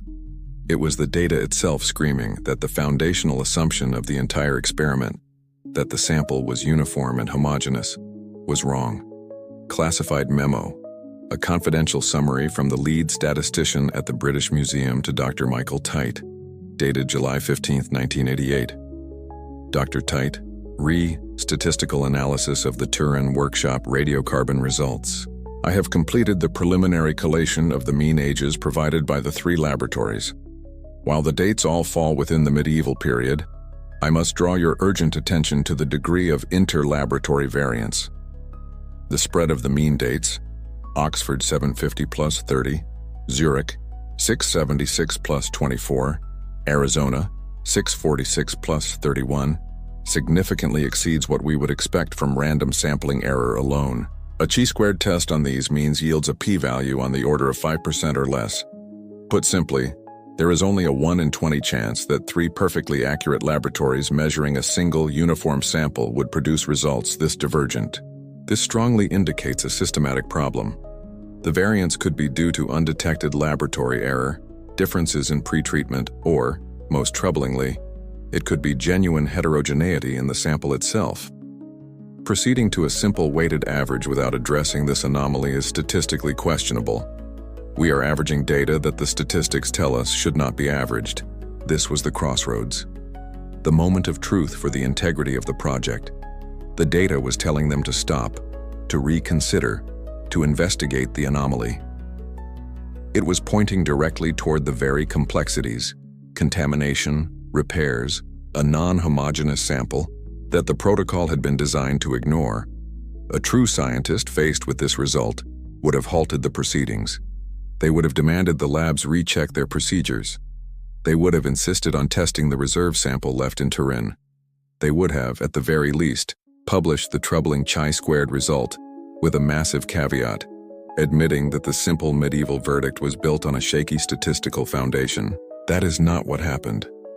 The institutional and political pressure for a simple, decisive, headline-grabbing result was too powerful. The inconvenient statistical truth was a threat to the clean narrative. So a decision was made. The anomaly would be ignored. The red flag would be put away. The chi-squared result would be buried. They would proceed with the plan, calculate a simple weighted average of the 3 divergent results, and present that average to the world as the single, unified, unimpeachable truth. They took 3 different stories, papered over the contradictions, and called it a fact. The numbers didn't lie, but the men interpreting them were about to. The process of turning a complex scientific problem into a simple piece of propaganda had begun. In the corridors of the British Museum, a statistically fragile result was being laundered into an unassailable fact. They had their number, an average of 3 divergent data sets, smoothed over and polished for public consumption. But a number, even one produced by a consortium of the world's most prestigious labs, is still just data. It is vulnerable. It can be questioned, reanalyzed, and contextualized. The architects of the Shroud's scientific debunking knew this. They knew that when the official paper was finally published, with its dry tables and cautious academic language, it would be picked apart by their critics. The STERP scientists would point to their mountain of contradictory evidence. The textile experts would bring up their warnings about the sample. Statisticians would find the ghost of that failed chi-squared test. The official announcement, if handled by the book, risked becoming not the end of the debate, but the start of a new, messier phase. And so they weaponized the truth, or rather their version of it. They decided to bypass the slow, ponderous process of peer review and formal announcement. They decided to detonate the conclusion in the one arena where nuance dies and first impressions are everything: the popular press. They executed a calculated, deliberate leak. This was not an accident, not a careless slip of the tongue. It was a preemptive strike in an information war, designed to seize the narrative, frame the outcome, and poison the well for any and all future dissent. The prime suspect, the man with the motive, means, and personality to carry it out, was Professor Edward Hall of Oxford. A brilliant scientist, but also a showman, an aristocrat of academia who enjoyed the spotlight and had little patience for committee-led bureaucracy. He had the prize in his hands, and he was not about to let some dusty protocol in Turin or London dictate the terms of his victory lap. In late August 1988, 2 months before the official press conference was scheduled, the story broke. A single, well-placed source believed to be Hall himself or someone acting on his orders contacted a journalist. The result was a bombshell headline, first in the London Evening Standard, and then trumpeted by the global media. Official: Shroud of Turin is a fake. The story was simple, declarative, and devastating. It reported that the world's leading laboratories had dated the cloth to the period between 1260 and 1390 AD. The shroud was medieval. Case closed. The effect was instantaneous and exactly as intended. The leak was a strategic masterpiece. First, it completely blindsided and disarmed all potential opposition. The community of Sindonologists, the scholars and scientists who had spent decades studying the shroud, were caught flat-footed. They had no data to refute, no official paper to critique. They were left sputtering in the face of a global media consensus, forced into a defensive crouch from which they would never fully recover. By the time the official announcement came, their objections would sound like the desperate, after-the-fact whining of sore losers. Second, the leak forced the hands of everyone involved. It locked the other labs into the conclusion. Any quiet, back-channel misgivings in Zurich or Arizona about the statistical variance were now moot. To question the result publicly would be to break ranks and create a massive scientific scandal. They had to fall in line. It also checkmated the Vatican. Cardinal Balestrero was furious about the breach of protocol, but there was nothing he could do. The secret was out. He had lost control of the timetable and the narrative. The leak turned a provisional scientific finding into a global media fact overnight. Uncomfortable. Quote, a hypothetical but deeply plausible strategy memo from a media consultant advising one of the key players. The official announcement is a liability. It is a forum for questions we do not wish to answer. A journalist might ask about STIRP. Someone might ask about the sample location. It allows the opposition to share the microphone. A controlled leak, however, is a weapon. We bypass the forum. We dictate the headline. The story becomes, Science Solves Mystery, not Scientists Debate Complex Data. And by the time of the press conference, it will be old news. The event will merely be a confirmation of what everyone already knows to be true. We are not just releasing a number, we are creating a historical fact. And the first draft of history, as they say, is the one that sticks. This is the dark art of narrative warfare. The leak ensured that the public's first encounter with the C14 result was not in the context of a scientific paper, but as a dramatic, simplistic, and emotionally satisfying headline. It was a story of reason triumphing over superstition, of brave scientists debunking a pious fraud. It was a perfect fable for a secular age. The long-term devastating consequence was that the shroud's carbon dating was never truly subjected to a proper, healthy, public scientific debate. It was born as a media decree. For decades to follow, any scientist who dared to question the 1988 result was not arguing against a scientific paper. They were arguing against a headline that had long ago been carved into the stone of public consciousness. The leak was a triumph of public relations that came at the cost of scientific integrity. It was the moment the project stopped being an investigation and became a coronation. The leak had done its job. The kill shot had been delivered. What followed on October 13, 1988, was not an announcement. It was a coronation ceremony for a new fact. The press conference, held in the August wood-paneled press room of the British Museum, was pure political theater. The world's media had been summoned not to learn a secret, but to witness its official engraving into the tablets of history. It was a funeral for a 2,000-year-old story, and the men who had killed it were sitting on the dais, ready to deliver the eulogy. The atmosphere was thick with a strange mixture of triumph and solemnity. On one side sat the victors. Dr. Michael Tite of the British Museum, the project's architect, was the picture of calm, bureaucratic authority. He was the master of ceremonies, the man who had tamed the unruly beast of the shroud mystery and brought its head back on a scientific platter. Beside him was Professor Edward Hall of Oxford, barely concealing his glee.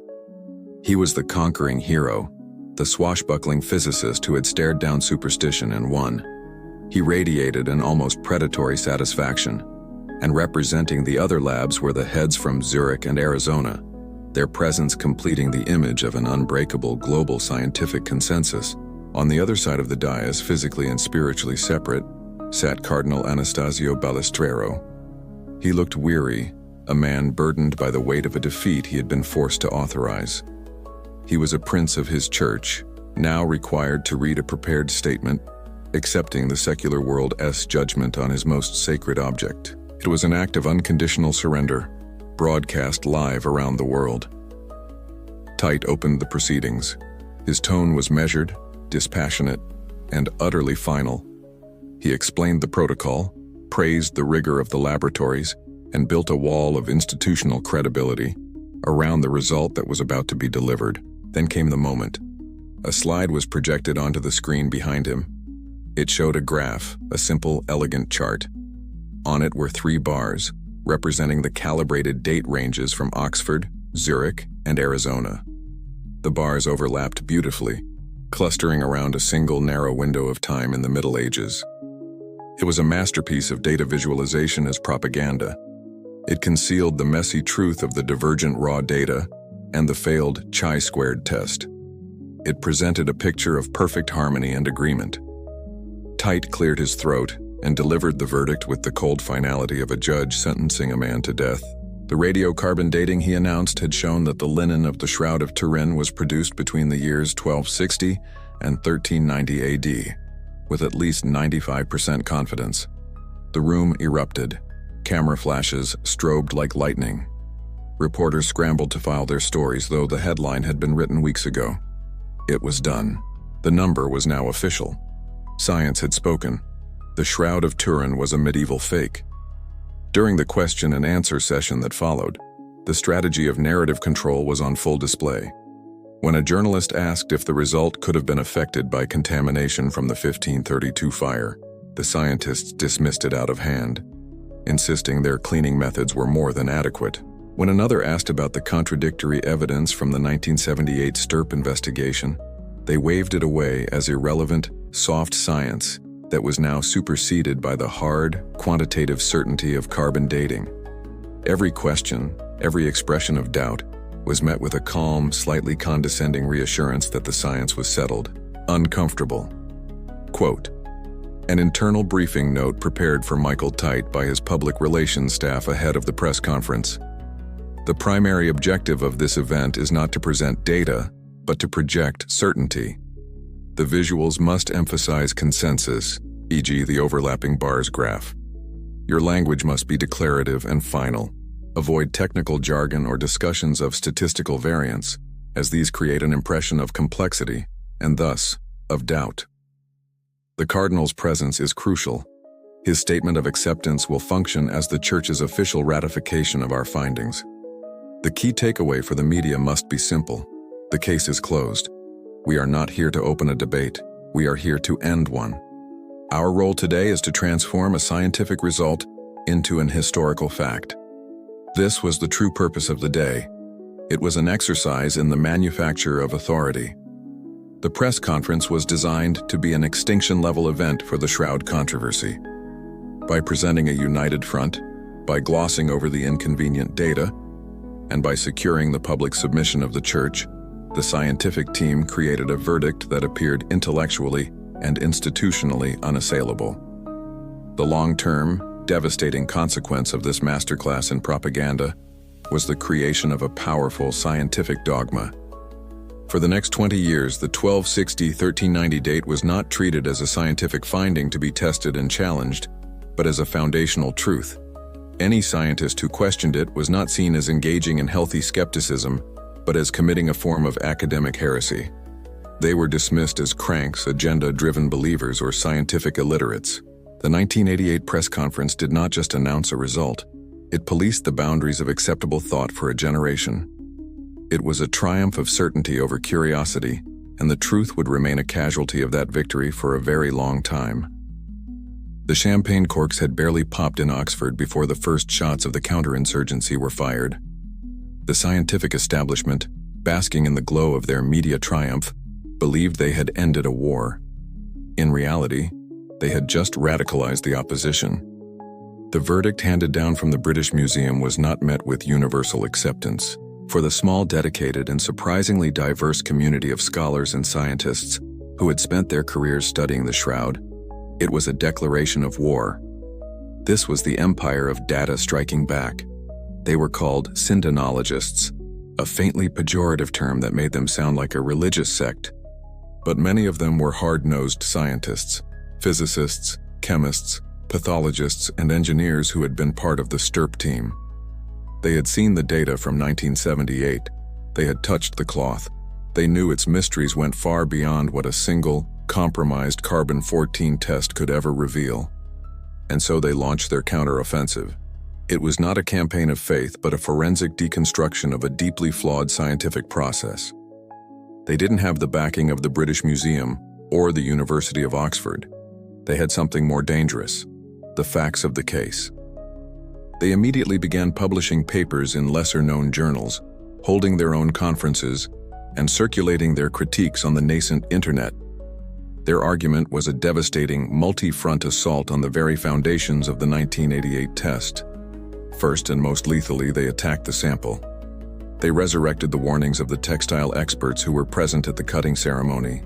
They published the high-resolution photographs of the corner, pointing out the visible discoloration, the anomalous weave, the proximity to the 16th century seam. They argued, with relentless logic, that to date that corner was not to date the shroud. It was like determining the age of an ancient Roman villa by carbon dating a 19th century replacement brick in the garden wall. This wasn't a minor quibble about error bars. It was a fundamental indictment of the entire experimental design. They argued that the organizers of the test had committed the cardinal sin of sampling. They had chosen a sample that was demonstrably unrepresentative of the material they claimed to be studying. Second, they pointed to the mountain of STIRP data that the 1988 verdict simply ignored. What about the 3D information encoded in the image? What about the total lack of pigment, paint, or directionality? How could a medieval forger have created a perfect photographic negative centuries before the invention of photography? The C14 result did not explain these mysteries. It just created a paradox. It demanded that the world believe in a 14th century artistic genius who, for no apparent reason, used an unknown, pigment-free, radiation-like process to create a topographically accurate, photo-negative image on a piece of ancient linen, complete with real human blood, and did it so perfectly that 20th century science couldn't figure out his method. The C14 result did not resolve the shroud's mystery. It made the mystery 1,000 times more unbelievable. Third, they attacked the process itself, demanding transparency from the labs that was never granted. They asked for the raw data, the full, unaveraged results from every single run of the accelerator. They wanted to see the statistical sausage being made. The labs flatly refused. The raw data from the 1988 test remained, and for the most part still remains, a closely guarded secret. This refusal was, for the critics, a massive red flag. Science that cannot be independently reviewed is not science. It is dogma. It was an admission that the clean, unified picture presented to the public was a carefully curated illusion, uncomfortable. Quote, from the private correspondence of Dr. John Jackson, a physicist from the U.S. Air Force Academy and co-founder of the STIRP team, writing to a colleague in early 1989, "They haven't answered our data. They've just ignored it. We spent 5 years and millions of dollars creating the most comprehensive database ever assembled for a single artifact. It all points to a unique, inexplicable physical event. They spent 6 months on a single chemical test from a corner we told them was questionable, and they've used it to erase our entire body of work. This isn't a scientific disagreement. It's an act of intellectual vandalism. They claim we're motivated by faith. The truth is, they're the ones who have created a new article of faith, the infallibility of their own machine. They're demanding we believe in their number, even when it contradicts all other physical evidence. Who are the real dogmatists here?" The establishment's response to this detailed scientific critique was a wall of condescending silence. They refused to engage in a point-by-point debate. Their position was simple. We are Oxford, Zurich, and Arizona. We are the British Museum. Our methods are beyond reproach. The case is closed. The syndenologists were dismissed as a lunatic fringe, their meticulous arguments caricatured as the desperate special pleading of true believers. The devastating consequence of this arrogant refusal to engage was that it guaranteed the controversy would never die. By refusing to answer legitimate scientific questions, the C14 labs created a permanent, festering wound. They ceded the intellectual high ground to their critics, who were the only ones willing to grapple with all the evidence. The establishment had won the battle for the headline, but they were about to lose the long, grinding war for the truth. The counter-offensive had just begun. The global media blitz and the solemn press conference were the public execution. But in the world of science, a verdict is not truly official until it has been sanctified in the holy scriptures of the discipline, the peer-reviewed journal. On February 16, 1989, the final nail was hammered into the Shroud's coffin. The journal was Nature, the most prestigious scientific weekly in the world. To be published in Nature is to have your findings etched into the permanent, authoritative record of human knowledge. The paper was titled, with brutal simplicity, Radiocarbon Dating of the Shroud of Turin. Its list of authors included a delegation from all three labs in the British Museum. It was short, dry, and radiated an aura of absolute mathematical certainty. This was the document that would be cited for decades in textbooks, documentaries, and encyclopedias as the final, irrefutable proof that the Shroud was a medieval fraud. And it was a masterwork of deception. The paper did exactly what it was designed to do. It presented the beautifully calibrated weighted average of the dates, arriving at the now famous 1260-1390 AD window. It included the clean, convincing graph that had been displayed at the press conference, showing the elegant overlap between the three labs' results. To the casual reader, or even to a scientist reading outside their specific field, the paper was a textbook example of a clean, decisive experiment. It was airtight. But the lie was there. It wasn't in what the paper said, but in what it didn't say, and how it said what it was forced to. The ghost in this machine was the chi-squared test. Remember the statistical analysis from section 11? The test that revealed only a 1 in 20 chance that the three labs were measuring the same thing? The test that screamed systematic error or sample heterogeneity? The authors of the Nature paper could not simply ignore it. To omit it entirely would be an act of outright scientific fraud, a career-ending crime if it were ever discovered. So they performed a far more subtle act of academic sabotage. They hid the bomb in plain sight. Buried in the text, in the dry language of statistical analysis, they confessed. They wrote that the chi-squared test indicates that the spread of measurements is somewhat greater than would be expected from the quoted errors. Let that phrase sink in. Somewhat greater. This is a spectacular piece of British understatement, an academic euphemism of the highest order. What somewhat greater actually meant was that the test had failed. It meant the results were statistically inconsistent. It meant the entire experiment's foundational assumption of a uniform sample was in serious doubt. It was the single most important and alarming finding in their entire statistical analysis, and they reported it with the linguistic equivalent of a polite cough. They had a dead body on the floor, and their official report noted that the room was somewhat untidy. They mentioned the p-value was about 5%, the standard cutoff for statistical significance, as if it were a minor footnote rather than a shrieking fire alarm telling them their house was burning down. And then they did something even more cynical. After briefly, quietly acknowledging the failed test, they proceeded to ignore their own finding. They simply calculated their final, averaged date anyway, as if the statistical warning of invalidity didn't exist.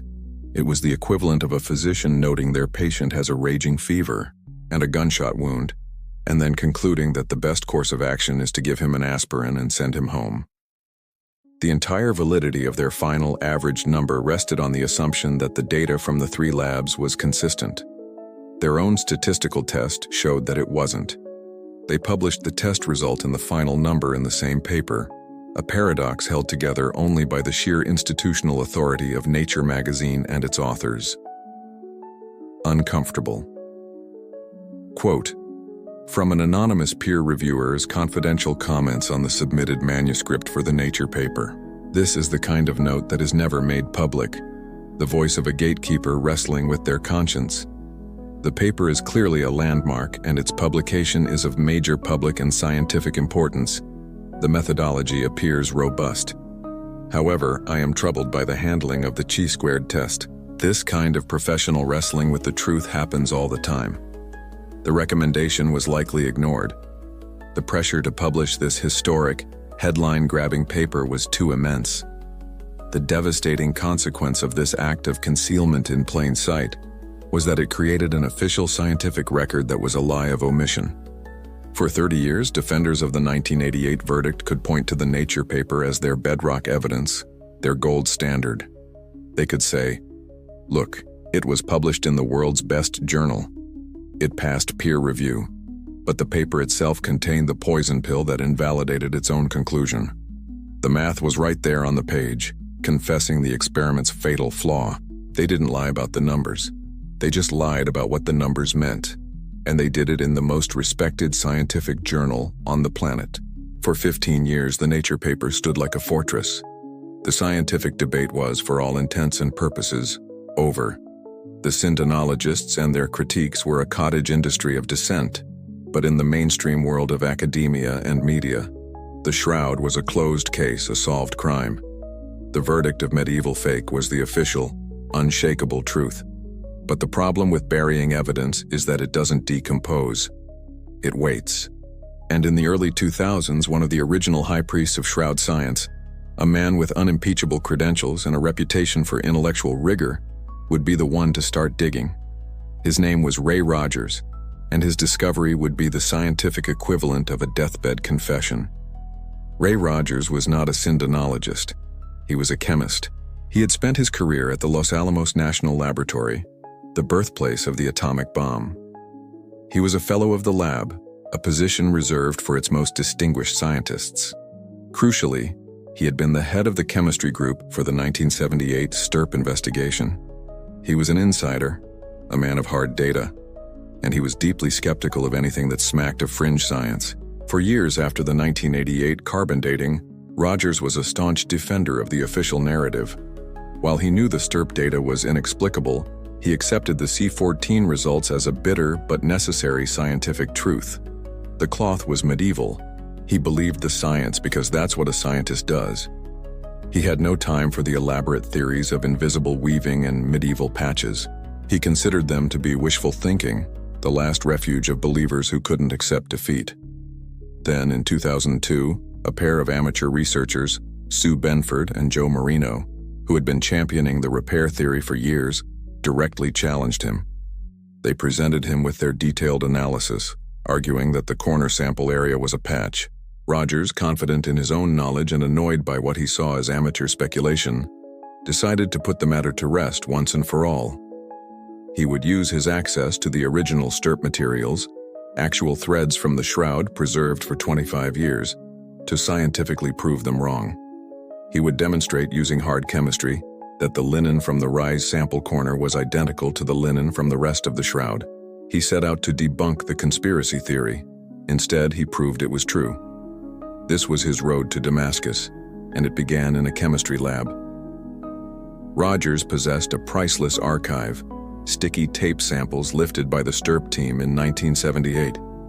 These tapes contained thousands of microfibers from all over the Shroud, from the main image area, from scorch marks, from water stains, and most importantly from the Rise corner, the area immediately adjacent to where the C14 sample would later be cut. He also had a control sample, a thread given to Professor Reyes in 1973 from that same corner. Rogers devised a series of simple, elegant chemical tests. First, he looked for lignin. Lignin is a natural polymer in flax plants that gives them their woody stiffness. In the ancient process of turning flax into fine linen, most of the lignin is removed, but not all. Over centuries, this residual lignin decays and disappears. A truly ancient linen should have no detectable lignin. Rogers tested fibers from the main body of the Shroud. Result: no lignin. He then tested the Reyes thread from the C14 corner. Result: the thread was loaded with lignin. It was a chemical impossibility for them to be from the same cloth. Then came the knockout blow. The decay of lignin produces a very specific chemical byproduct, vanillin. Rogers knew from kinetic studies that in a hot climate, like the historical path of the Shroud, vanillin would decay to undetectable levels in about 1,000 to 1,500 years. He performed a microchemical test for vanillin on fibers from the Shroud's image area. Result: no vanillin exactly as you'd expect from a 2,000-year-old textile. He then performed the same test on the raised thread. The positive result bloomed in the petri dish. The C14 corner sample contained vanillin, a chemical signature that screamed it was not ancient, but medieval. But it got worse. Under the microscope, Rogers saw that the fibers from the raised sample were coated with a yellow substance. Chemical analysis revealed it to be a plant gum, likely gum arabic, mixed with madder root dye. The medieval repairers hadn't just rewoven the corner, they had dyed the new threads to match the aged sepia color of the original shroud. It was a deliberate, sophisticated, and chemically verifiable act of forgery. Ray Rogers, the Los Alamos chemist, the STIRP team leader, the man who set out to debunk the patch theory, had just found the smoking gun. He had single-handedly, with basic, irrefutable chemistry, proven that the sample dated in 1988 was not from the original shroud. Uncomfortable quote. From Ray Rogers' private laboratory notebook dated January 2004, shortly before publishing his findings. The data is unambiguous. The C14 sample was contaminated with medieval material. There is no other way to read these results. I have spent a year trying to find an alternative explanation. There is none. This means the test in '88 was invalid. It means the paper in Nature is wrong. It means the smug bastards at Oxford were so eager to get their headline that they didn't bother to do the most elementary chemistry on the sample they were given. They dated a patch. They had one job, to ensure the integrity of the sample, and they failed. I feel sick. We all got duped. I got duped. And now I have a professional and moral obligation to burn down the house they built on a lie. Rogers published his findings in 2005 in Thermochimica Acta, a respected peer-reviewed chemistry journal. This wasn't a fringe publication. It was a mainstream scientific paper laying out cold, hard chemical facts. The devastating consequence of this discovery was not the discovery itself, but the reaction to it. The scientific establishment, the labs at Oxford, Zurich, Arizona, the British Museum, met this bombshell with a deafening, calculated silence. They did not refute his chemistry. They did not challenge his data. They did not publish a rebuttal. They simply ignored it. They acted as if the paper, and Ray Rogers, did not exist. It was a stunning act of intellectual cowardice. The fortress built in 1988 was so sacred that even when one of its own original architects showed them the proof that its foundations were rotten, the high priests refused to look. The dogma was more important than the data. Ray Rogers' posthumous chemical bombshell was met with a wall of institutional silence. It was the scientific equivalent of a state-sponsored assassination, where the responsible parties simply refused to acknowledge the body in the street. But while Rogers had provided the physical proof of the crime, the lignin, the vanillin, the gum arabic dye, the getaway car had been seen leaving the scene 15 years earlier. The license plate was recorded, logged, and then deliberately ignored. It was a ghost in the official report, a string of numbers and symbols that amounted to a mathematical confession. It was the chi-squared test. Let's be clear about what this is. A chi-squared test is a fundamental tool of statistics. It's a lie detector for data. When you have multiple sets of results that are all supposed to be measuring the same thing, the chi-squared test tells you how likely it is that the differences between those results are just the product of normal random statistical noise. It answers the question, are these data sets telling the same story, or are they contradicting each other? It spits out a probability value, a p-value. If that p-value is high, it means the data sets are consistent. This is the ghost that haunted the 1988 Nature paper. As we noted, the authors were forced to admit that their data yielded a chi-squared value that was on this 5% borderline of statistical failure, and then they just moved on. But after Rogers' discovery, this wasn't just a footnote anymore. It was the Rosetta Stone that decoded the entire fiasco. The statistics had been screaming the truth all along. The numbers themselves, devoid of any bias or agenda, were telling the scientists that the three labs were not measuring the same thing. Oxford, with its much older date, was statistically at odds with Zurich and Arizona. The data was not a happy, harmonious cluster. It was a dysfunctional family of numbers pointing in slightly different directions. The chi-squared ghost was the mathematical prediction of the physical reality that Ray Rogers would later uncover with his chemistry set. The statistics showed that the sample was not homogeneous. 15 years later, Rogers' chemistry showed why it was not homogeneous. Imagine a single strip of cloth that is 90% ancient linen and 10% medieval cotton from an invisible repair, all dyed to look the same. Now imagine you cut that strip into 3 pieces and send them to 3 labs. One lab might get a piece that's mostly medieval cotton. The other 2 might get pieces that are mostly ancient linen. The result? 3 different dates. One significantly younger than the other 2. When you run a chi-squared test on those 3 dates, the test will fail. The math will tell you, with cold, hard probability, that those samples did not come from a single uniform source. This is exactly what happened. The numbers were not lying. The statisticians saw it. They wrote it down. And the physicists in charge, driven by the need for a simple, triumphant conclusion, willfully ignored it. Uncomfortable. Quote, from a retrospective analysis by a fictional professor of statistics at Imperial College London, writing in a journal of applied statistics, the Turin Shroud C14 paper of 1989 is a textbook case study in the abuse of statistics. It is taught in graduate-level courses as an example of conclusion-driven data analysis. The authors encounter a statistically significant anomaly, a failed chi-squared test, that fundamentally challenges the validity of their core assumption of sample homogeneity. A rigorous scientist would stop and treat this anomaly as the most important result of the experiment. These authors, however, treat it as an inconvenience to be minimized with weasel words, somewhat greater, before proceeding to calculate an average, which the test itself has just told them is statistically meaningless. It is one of the most brazen examples in modern scientific literature of physicists ignoring the inconvenient counsel of mathematicians.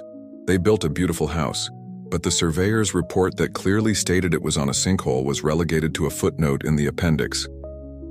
This is not a minor technicality. It is the heart of the entire scientific deception. The failure of the chi-squared test, combined with Rogers' later chemical analysis, transforms the story of the 1988 carbon dating from a story of a possible mistake into a story of a demonstrable cover-up. The evidence of the sample's corrupted nature was present in their own data from the very beginning.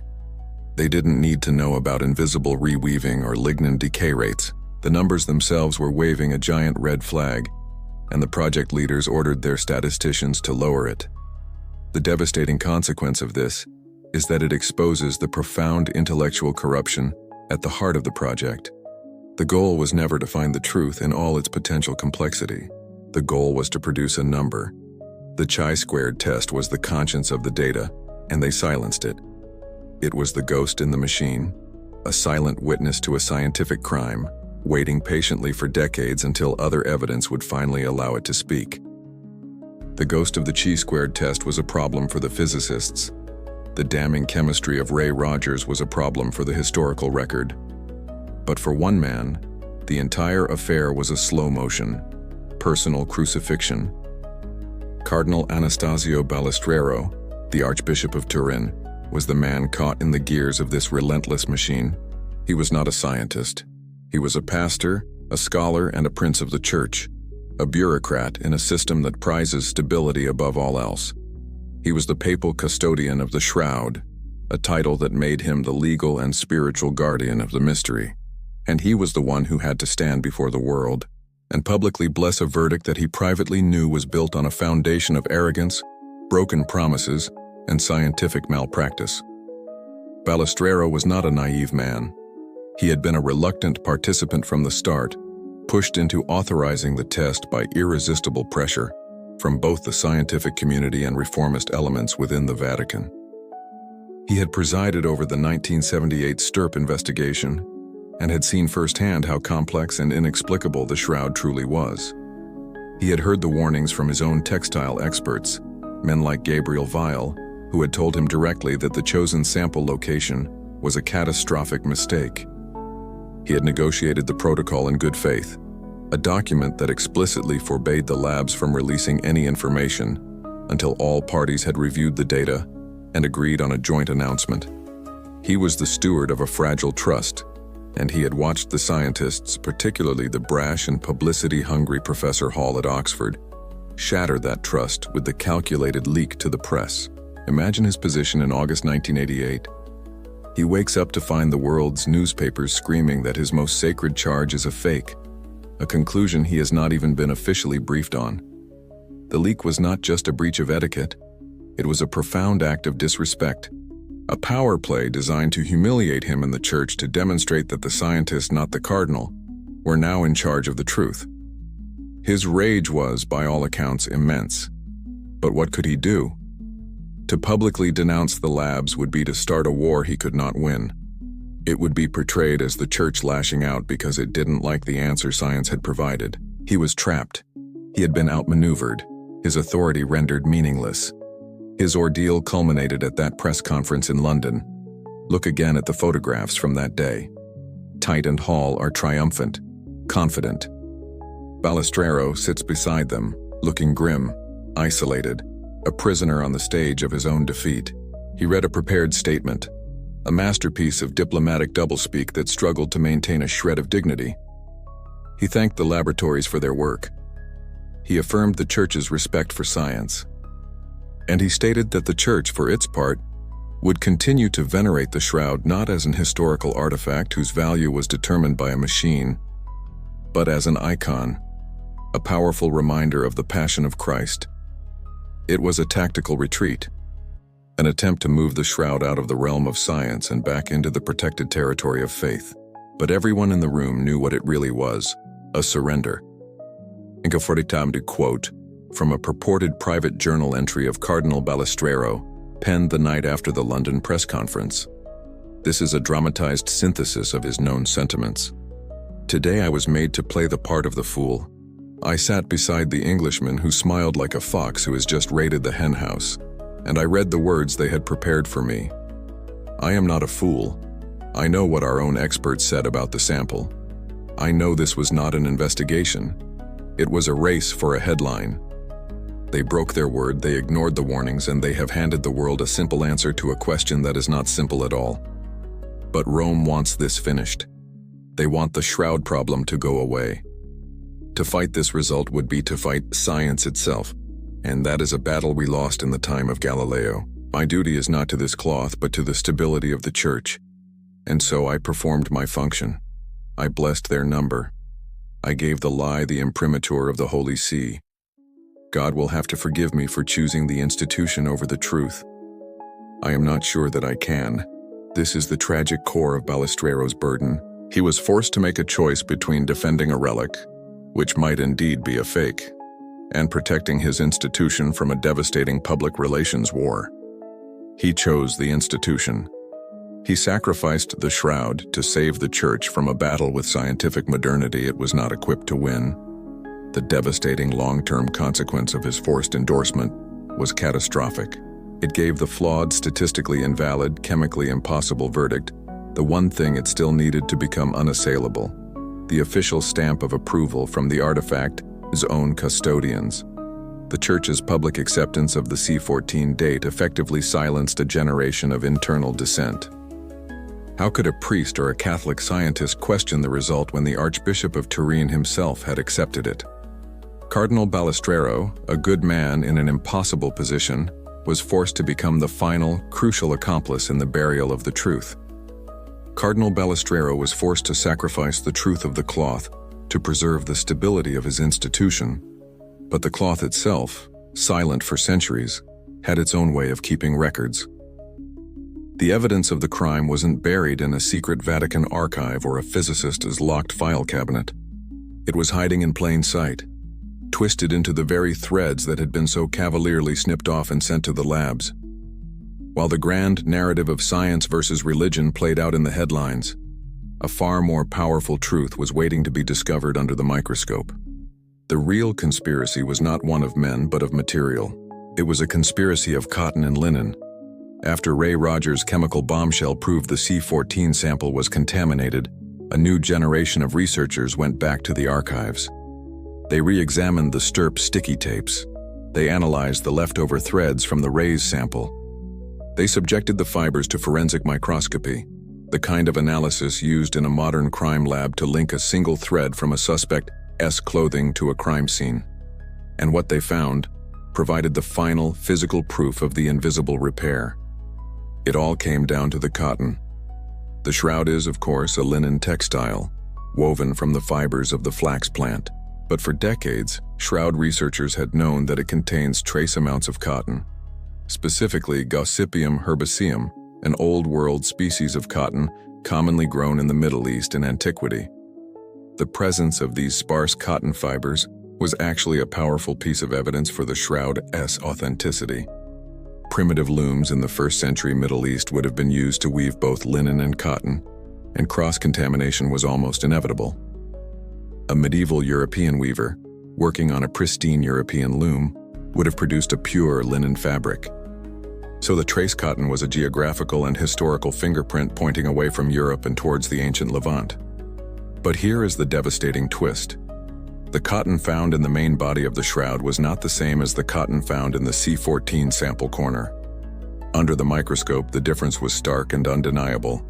The cotton in the main cloth was sparse, random, and incidental. The cotton in the raised C14 corner was systematic, dense, and deliberately intertwined with the linen. The linen threads in the sample area were, in many cases, physically different from the threads in the image area. They were composite threads. A medieval weaver, tasked with patching a priceless ancient and delicate linen, faced a difficult problem. Their new 16th century linen threads would be stronger, thicker, and have a different feel and color than the original fabric. A simple patch would stick out like a sore thumb. So they used a master craftsman's trick. They spun the new linen fibers around a core of much finer cotton thread.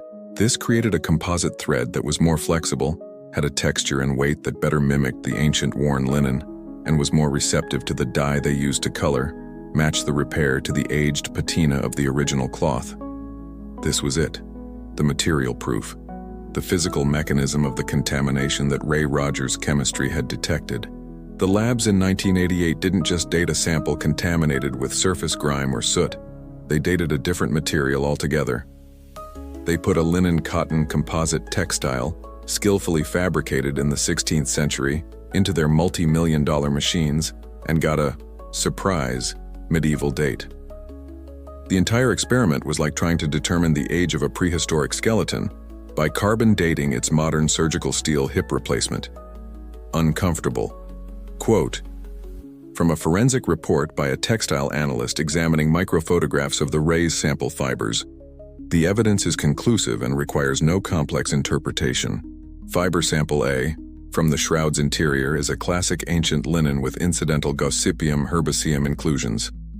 Fiber sample B, from the C14 source area, is a different object. We see a deliberate and skillful blending of linen and a finer spun cotton, likely of Italian or French origin. The linen is wrapped, not just contaminated. This is not an accident of primitive looms.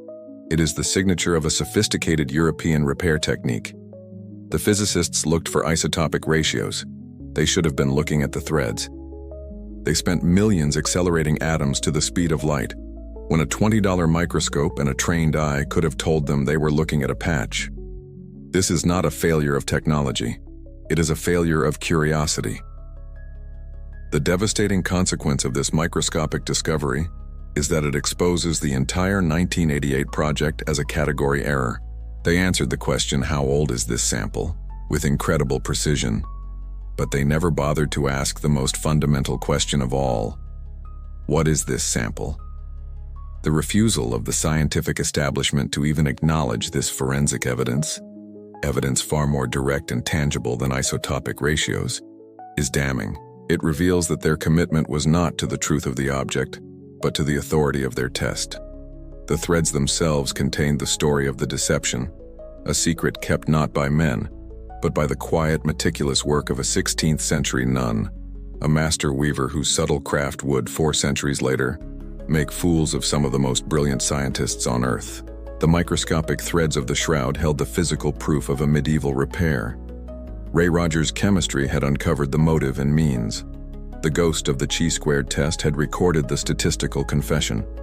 The case against the 1988 carbon dating was, by the mid-1990s, scientifically overwhelming, but the fortress of institutional consensus, built by Nature magazine and the British Museum, was impenetrable to mere evidence. It would take an act of God, or at least an act of catastrophic human error, to change the board. On the night of April 11, 1997, the debate was almost rendered moot by the one element that had haunted the Shroud's history from the beginning: fire. The Turin Cathedral was consumed by an inferno. The fire, believed to have started during renovation work on the attached Guarini Chapel, the Shroud's Baroque, 17th century sanctuary, raged with terrifying speed. Flames shot hundreds of feet into the night sky. The dome of the chapel, a masterpiece of architecture, glowed like a blast furnace before collapsing in on itself. For a moment it seemed the shroud was lost. It was housed in a special altar within the cathedral, behind a screen of what was described as 4-centimeter thick, bulletproof crystal glass. As the fire raged and the roof of the cathedral itself began to groan under the intense heat, the firefighters on the scene faced a terrifying choice. The shroud's protective case was designed to stop bullets and bombs, not sledgehammers, but the structure was becoming unstable. The risks of a total collapse were growing by the second. What happened next became the stuff of Italian national legend. A firefighter named Mario Trematore, defying the orders of his superiors who feared the glass screen would explode, took a sledgehammer and began a frantic, desperate assault on the bulletproof case. For minutes that felt like hours, his hammer blows rang out against the impossibly tough material, the sound barely audible over the roar of the fire. Finally, the glass shattered. Trematore and his team reached through the jagged opening, seized the heavy, ornate silver casket containing the shroud, and carried their prize out of the burning cathedral, moments before the way was blocked by falling, burning debris. The shroud had been saved. It was another miraculous escape, another chapter in the Relic's improbable story of survival. But the fire of 1997 was not just a dramatic rescue, it was a strategic opportunity. The shroud itself, protected by its casket and the heroic efforts of Mario Trematore, was completely unharmed. But in the aftermath, as the smoldering ruins of the Guarini Chapel were assessed, a new narrative began to form, a narrative of profound fragility. The relic had survived, yes, but it had undergone a terrible trauma. It had been exposed to extreme heat. It had been rushed from its climate-controlled environment. The custodians of the shroud, the authorities in Turin and the Vatican, seized on this. The fire became the perfect, unimpeachable reason to end the era of invasive scientific testing. Forever. The shroud was now too delicate. It was too precious. It had suffered enough. To ask for new samples, to request further handling, was no longer a scientific proposal. It was an act of reckless endangerment. Classified memo. An internal risk assessment report circulated by the Office of the Papal Custodian of the Shroud, circa 1998. Subject: Post-Fire Conservation Protocol for the Holy Shroud. The events of April 11 to 12, 1997 necessitate a fundamental reassessment of our stewardship. While the cloth itself shows no visible damage, we cannot know the long-term effects of the thermal shock and atmospheric changes it endured. The artifact must now be considered to be in a state of extreme fragility. Therefore, all future conservation efforts must prioritize non-invasive observation. The Protocol of 1988, which permitted the removal of a sample, is hereby rendered obsolete and must be considered an historical anomaly, a level of risk that, in light of the 1997 fire, can never be countenanced again. From this point forward, the primary mission is preservation, not investigation. The era of destructive analysis is over. This was a masterstroke. The fire, a random catastrophe, was repurposed into a policy decision. It became a permanent shield against the endless, troublesome demands for a new carbon dating test. The critics who had spent years assembling the evidence of the 1988 fiasco, the flawed sample, the bad statistics, the chemical proof of a patch, were suddenly faced with a new, insurmountable roadblock. They could scream for a new test, a test on the image area, a test that would vindicate their research, but the answer from Turin would always be the same. No, it is too fragile. We almost lost it. Never again. The devastating consequence of the 1997 fire was that it created a permanent, unresolvable stalemate. It locked the flawed 1988 verdict in place not because it was right, but because it could no longer be challenged. The fire ironically saved the Shroud, not from being destroyed, but from being understood. It allowed the Vatican to reclaim the moral high ground, shifting their role from the reluctant facilitators of a botched experiment back to the noble, pious guardians of a sacred and now deeply wounded relic. The fire didn't destroy the Shroud. It destroyed the possibility of ever truly knowing its age. Awaiting Contenor. The fire of 1997 created the perfect excuse. The Shroud was now officially too fragile to be touched, a wounded survivor that needed to be protected from the prying hands of science. This narrative shift was a strategic masterstroke, as it locked the 1988 verdict in place by making it physically impossible to repeat the experiment. The flawed C14 date, for all its statistical ghosts and chemical impossibilities, was now the final word by default. But this strategy only worked if you pretended that the carbon date was the only piece of scientific data that had ever been collected. To maintain the fiction that the case was closed, the scientific establishment had to perform an astonishing act of intellectual triage.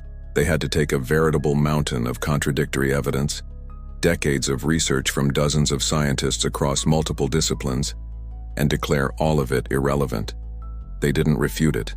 They just walled it off, pretended it didn't exist, and ruthlessly enforced the simple, clean, and now unchallengeable finality of their one single corrupted number. This wasn't just a handful of anomalies.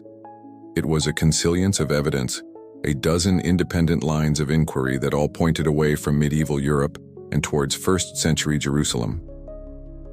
Consider the pollen.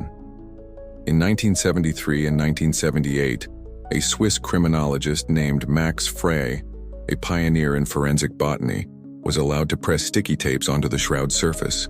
Under a microscope, he identified pollen grains from dozens of plant species. Many were from France and Italy as expected, but he also found something extraordinary: pollen from plants that grow exclusively in the specific region of Jerusalem and the Dead Sea. He found grains from Gundelia tournefortii, a thorny plant native to the area, which blooms only in the spring. He found pollen from desert plants that grew in the ancient Roman province of Judea. He even found pollen from plants native to the area around Constantinople and ancient Edessa in Turkey, creating a perfect botanical breadcrumb trail that matched the Shroud's legendary pre-French historical path. The scientific establishment's response? They didn't re-examine the tapes. They didn't commission a new study. They simply attacked the man. After Frey's death, rumors were circulated that his work was sloppy, even fraudulent.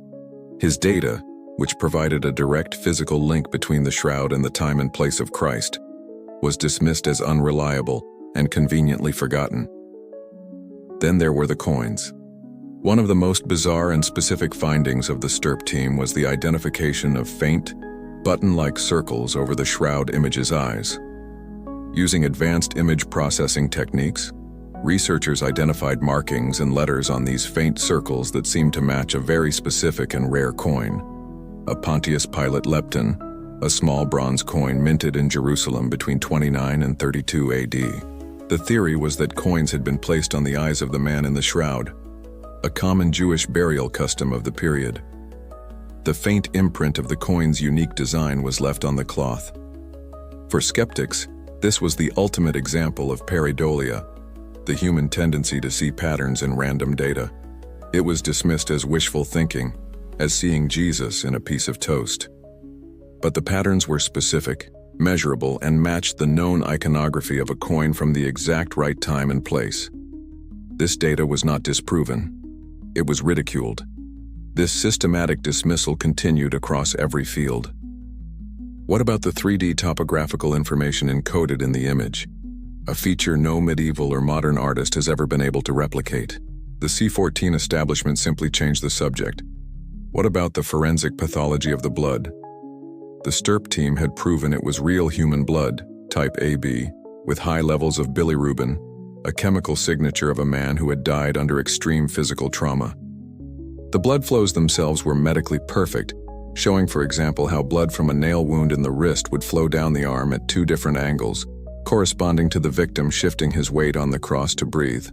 How could a 14th century forger have possessed the 20th century forensic knowledge to fake that? The question was never answered. It was ignored. Uncomfortable. Quote, from the private blog of a fictional tenured professor of medieval history at a major Ivy League university, explaining to a student why the other evidence for the shroud is ignored by mainstream academia. You must understand how our profession works. It's about intellectual capital. The 1988 Nature paper is a blue-chip stock. It's simple, quantitative, and published in the best journal by the best labs. Citing it is safe. It signals you are a serious, secular scholar. The other evidence, the pollen, the coins, the 3D stuff, is a messy portfolio of junk bonds. It's qualitative, complex, and promoted by people outside the mainstream. To engage with it, even to debunk it, is to give it legitimacy and risk your own reputation. It's not our job to solve every historical anomaly. It's our job to build coherent narratives based on accepted A-list evidence. The C14 date is A-list. The rest is noise. We don't ignore it because we've disproven it. We ignore it because it's professionally inconvenient. This is the devastating consequence of the establishment strategy. They created an intellectual ghetto. The mountain of evidence that contradicted their conclusion was deemed inadmissible, not because it was wrong, but because it was complicated. Science, which is supposed to be a process of embracing and explaining complexity, was used to enforce a radical, artificial simplicity. The Shroud case became a battle between one single authoritative number and a vast, messy, and inconvenient body of interdisciplinary work. And in the world of academic and media gatekeeping, the simple story, the one that fits the preconceived narrative of science debunking religion, always wins. They didn't just ignore the evidence, they declared it a different category of reality, a lesser form of truth, unfit for serious consideration. The systematic dismissal of evidence, the wall of institutional silence, the brazen manipulation of statistics, these are not the actions of scientists who have made an honest mistake. An honest mistake is corrected. An anomaly is investigated. A contradictory finding is explored. The behavior of the C14 consortium in the years following 1988 was not the behavior of scientists. It was the behavior of victors defending a conquered territory. To understand why they fought so fiercely to protect a result they knew was flawed, you have to stop looking at the Shroud as a scientific problem. You have to start looking at it as a political one. You have to ask the oldest, dirtiest question in history. Cui bono? Who benefits? Why was a medieval date not just a possible outcome, but the necessary outcome? The answer has nothing to do with linen or carbon atoms. It has everything to do with the undeclared world war of the 20th century. The war for reality itself. The late 1980s were not just a time of bad fashion and big hair. It was the climax of a century-long ideological struggle. The Berlin Wall was about to crumble. The Soviet Empire was rotting from within. The grand narrative of the era was the final triumphant victory of Western secular materialism over all its rivals, over communism, over fascism, and in a quieter but no less important sense over the pre-modern superstitious worldview represented by organized religion. Science, particularly the hard physics born from the atomic age, was the engine of this victory. It had given the West the bomb, the computer, the rocket. It was the ultimate source of power and authority. The scientific method was not just a tool, it was an ideology, one that held that the material, measurable universe is all that exists, and that all phenomena can in principle be explained by its laws. In this cultural landscape, the Shroud of Turin was more than just a relic. It was a scandal. It was an ideological refugee, a piece of the supernatural that had washed up on the shores of the 20th century, stubbornly refusing to be explained away. The data from the 1978 STIRP investigation had made it an even greater threat. By scientifically demonstrating that the image was not a painting and had properties that defied known physics and chemistry, STIRP had inadvertently given a kind of scientific legitimacy to the miraculous. The Shroud was a standing refutation of the materialist worldview. It was a ghost in the machine of secular progress. and it had to be exercised. This was the unspoken mission of the 1988 carbon dating project. It wasn't just about determining an age, it was about putting an end to a dangerous anomaly. It was about proving, once and for all, that there are no ghosts in the machine. A medieval date was the only acceptable outcome because it was the only outcome that put the shroud back in its proper, manageable box. A medieval date meant the shroud was a product of human hands, a clever, fraudulent piece of art. It was a thing made by man, and therefore, a thing that could be understood by man. It reaffirmed the comforting dogma that there are no true mysteries, only unsolved problems. A first-century date, on the other hand, would have been an ideological catastrophe. It would have validated the anomaly. It would have provided hard scientific evidence for an event that lies outside the explanatory power of science. It would have been a victory for the other side. Uncomfortable. Quote, from a fictional but representative essay by a sociologist of science circa 1990, titled The Metaphysics of Measurement. The radiocarbon dating of the Turin shroud should not be understood as a simple act of archaeometry. It was an act of cultural hygiene. For the scientific establishment of the late Cold War, an object like the shroud is a contaminant in the intellectual water supply. It represents a way of knowing the world, based on faith, revelation, and miracle, that is in direct competition with the scientific worldview. The C14 test was therefore a tool to neutralize a competing ideology. The immense public authority granted to the result had little to do with the quality of the data, and everything to do with the cultural relief that greeted the verdict. The headline, "It's a fake," was not just a statement of fact. It was a reaffirmation of a shared materialist faith.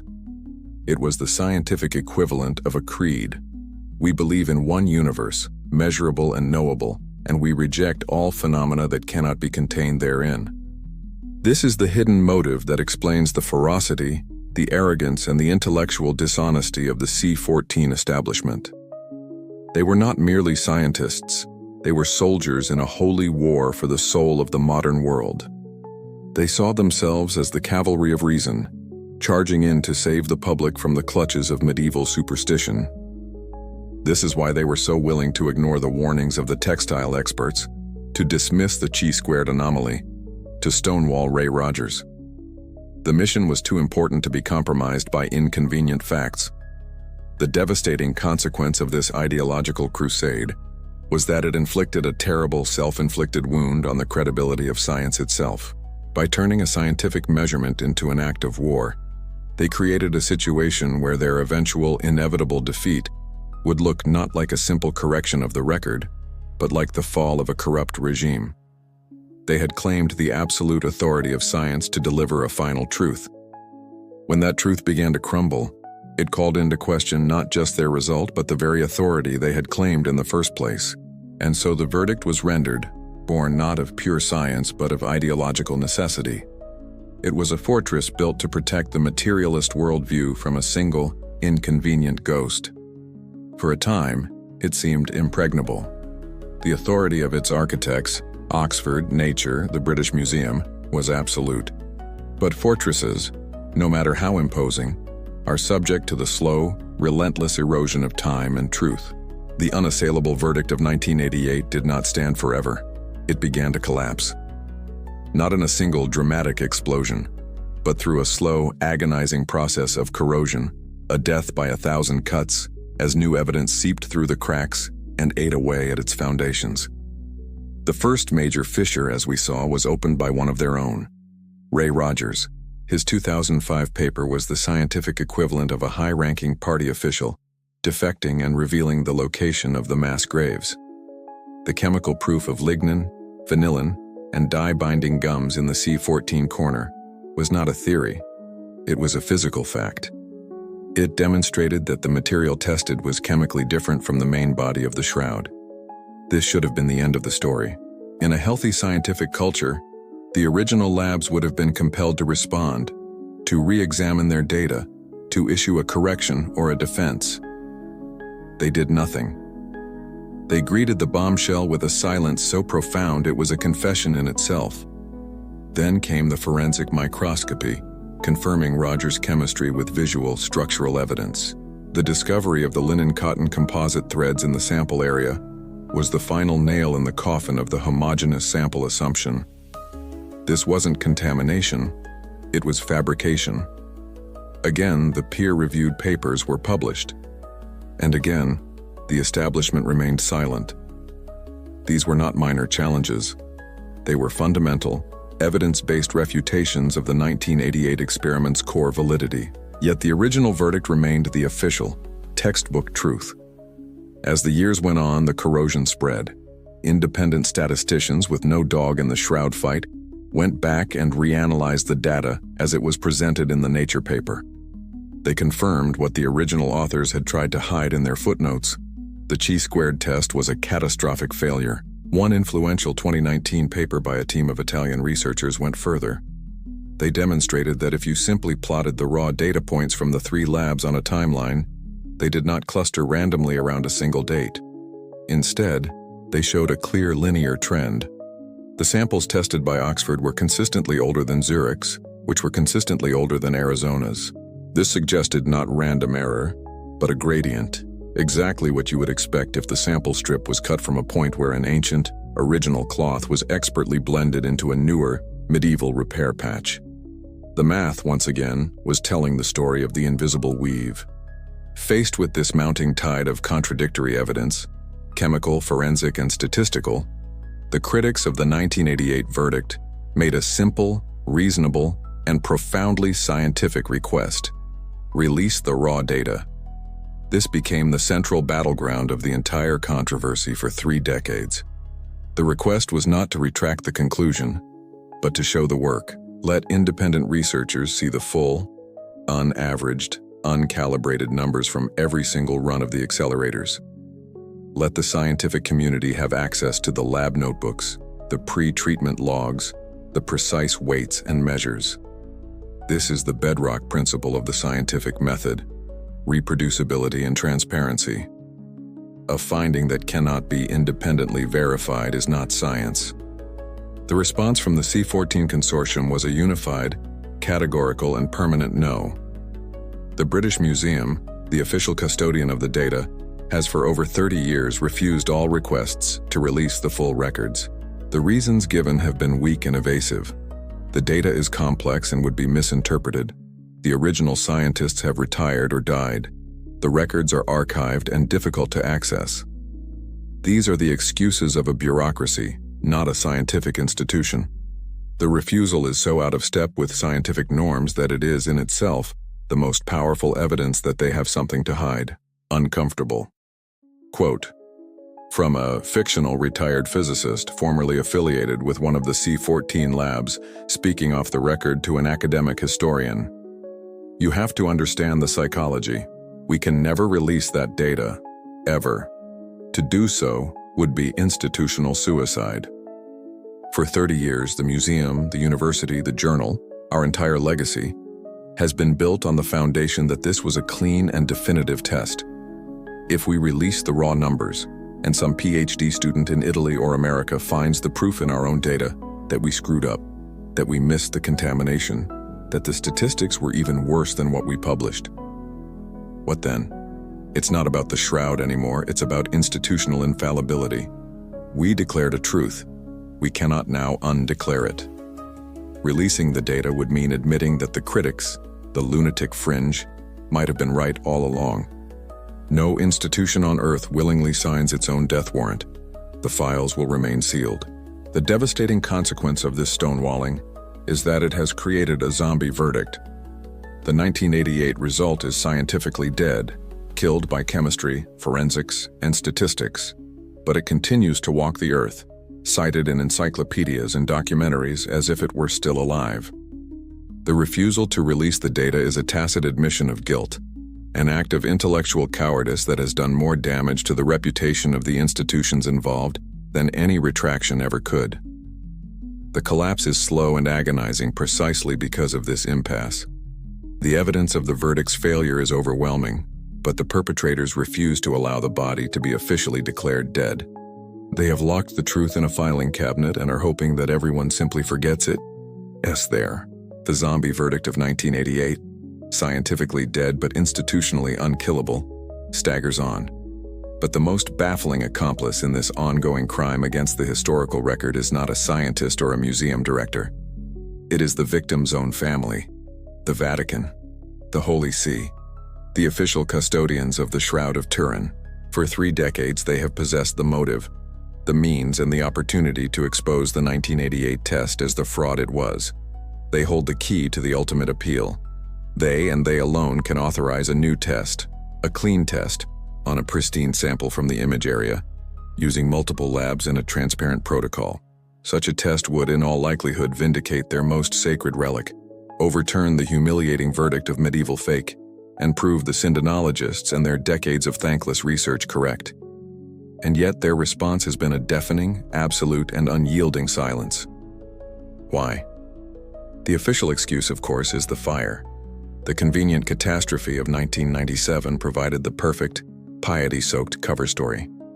The shroud is too fragile, they say. It has suffered enough. Our duty now is to preserve, not to probe.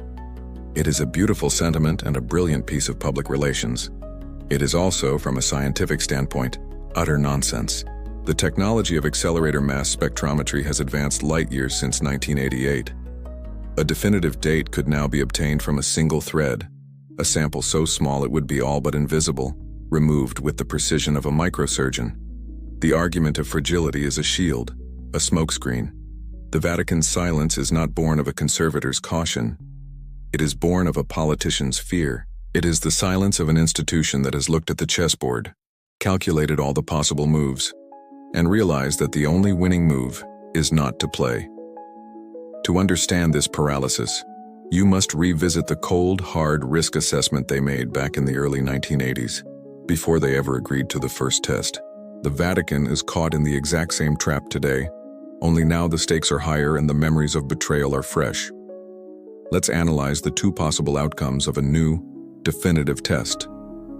Scenario A. They authorize a new test. It is flawlessly conducted, and the result comes back medieval. Imagine that. Imagine the 1988 result, for all its flawed methodology and contaminated samples, was accidentally correct. There would be no escape, no more excuses, no more theories about patches or contamination. The Church itself would have commissioned and approved the final, irrevocable scientific proof that its most beloved relic is a common fraud. The humiliation would be absolute and eternal. The current situation, for all its frustration, is infinitely preferable.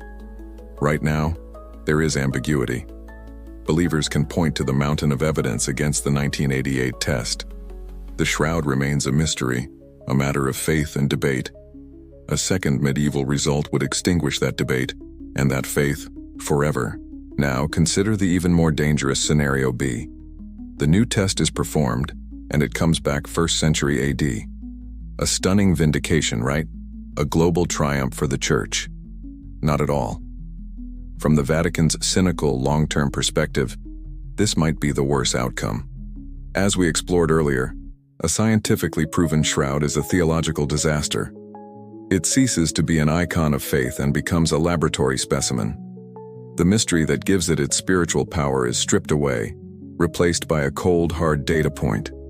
It would invite an immediate, unstoppable scientific gold rush. Scientists would demand access to the blood for DNA analysis. They would want to probe the image with lasers. The narrative of the shroud would be permanently hijacked by secular institutions. The object would no longer belong to the Church. It would belong to the world of science, with the Vatican reduced to the role of a glorified museum guard. Classified memo. From a confidential strategic paper prepared by a lay advisor to the Vatican Secretariat of State, circa 2010. Subject: the strategic value of the status quo regarding the Turin relic. We must resist all calls for a new radiocarbon analysis. The current situation is, from an institutional standpoint, optimal. The flawed 1988 test provides a convenient official answer for the secular world, while its well-documented flaws provide a perpetual source of debate and justification for continued belief among the faithful. The relic currently exists in a state of quantum indeterminacy, both a fake and not a fake. This ambiguity is its greatest asset. A new test, regardless of the outcome, would collapse this state and destroy the asset. A medieval result is a final defeat. A first-century result is a catastrophic victory, ceding theological authority to a particle accelerator. Our current policy of pious conservation is therefore not a scientific position, but a strategic one. We are not protecting the cloth from scientists. We are protecting the mystery from certainty. This is the uncomfortable Machiavellian truth. The Vatican's deafening silence is not a sign of weakness or fear of the truth. It is a sign of profound, cynical strength. They have decided that the mystery of the shroud is more valuable than the truth of the shroud.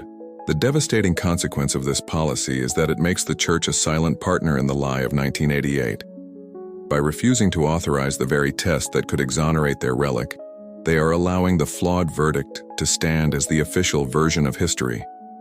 Their fear of a definitive answer, any definitive answer, is so great that they are willing to let the shroud remain officially branded a fake. It is the ultimate paradox. The guardians of the relic have become the guardians of the hoax because the controversy is more useful to them than the truth, and so the Vatican, the final arbiter, chose the quiet comfort of the stalemate. They chose to protect the mystery from the corrosive touch of certainty. This, in the end, is the final betrayal, the one that perfectly closes the circle that began with a lie in a French church 6 centuries ago. But it is also the final revelation, because the long, ugly, and endlessly fascinating story of the Shroud of Turin is not really about a piece of linen. It was never about the linen.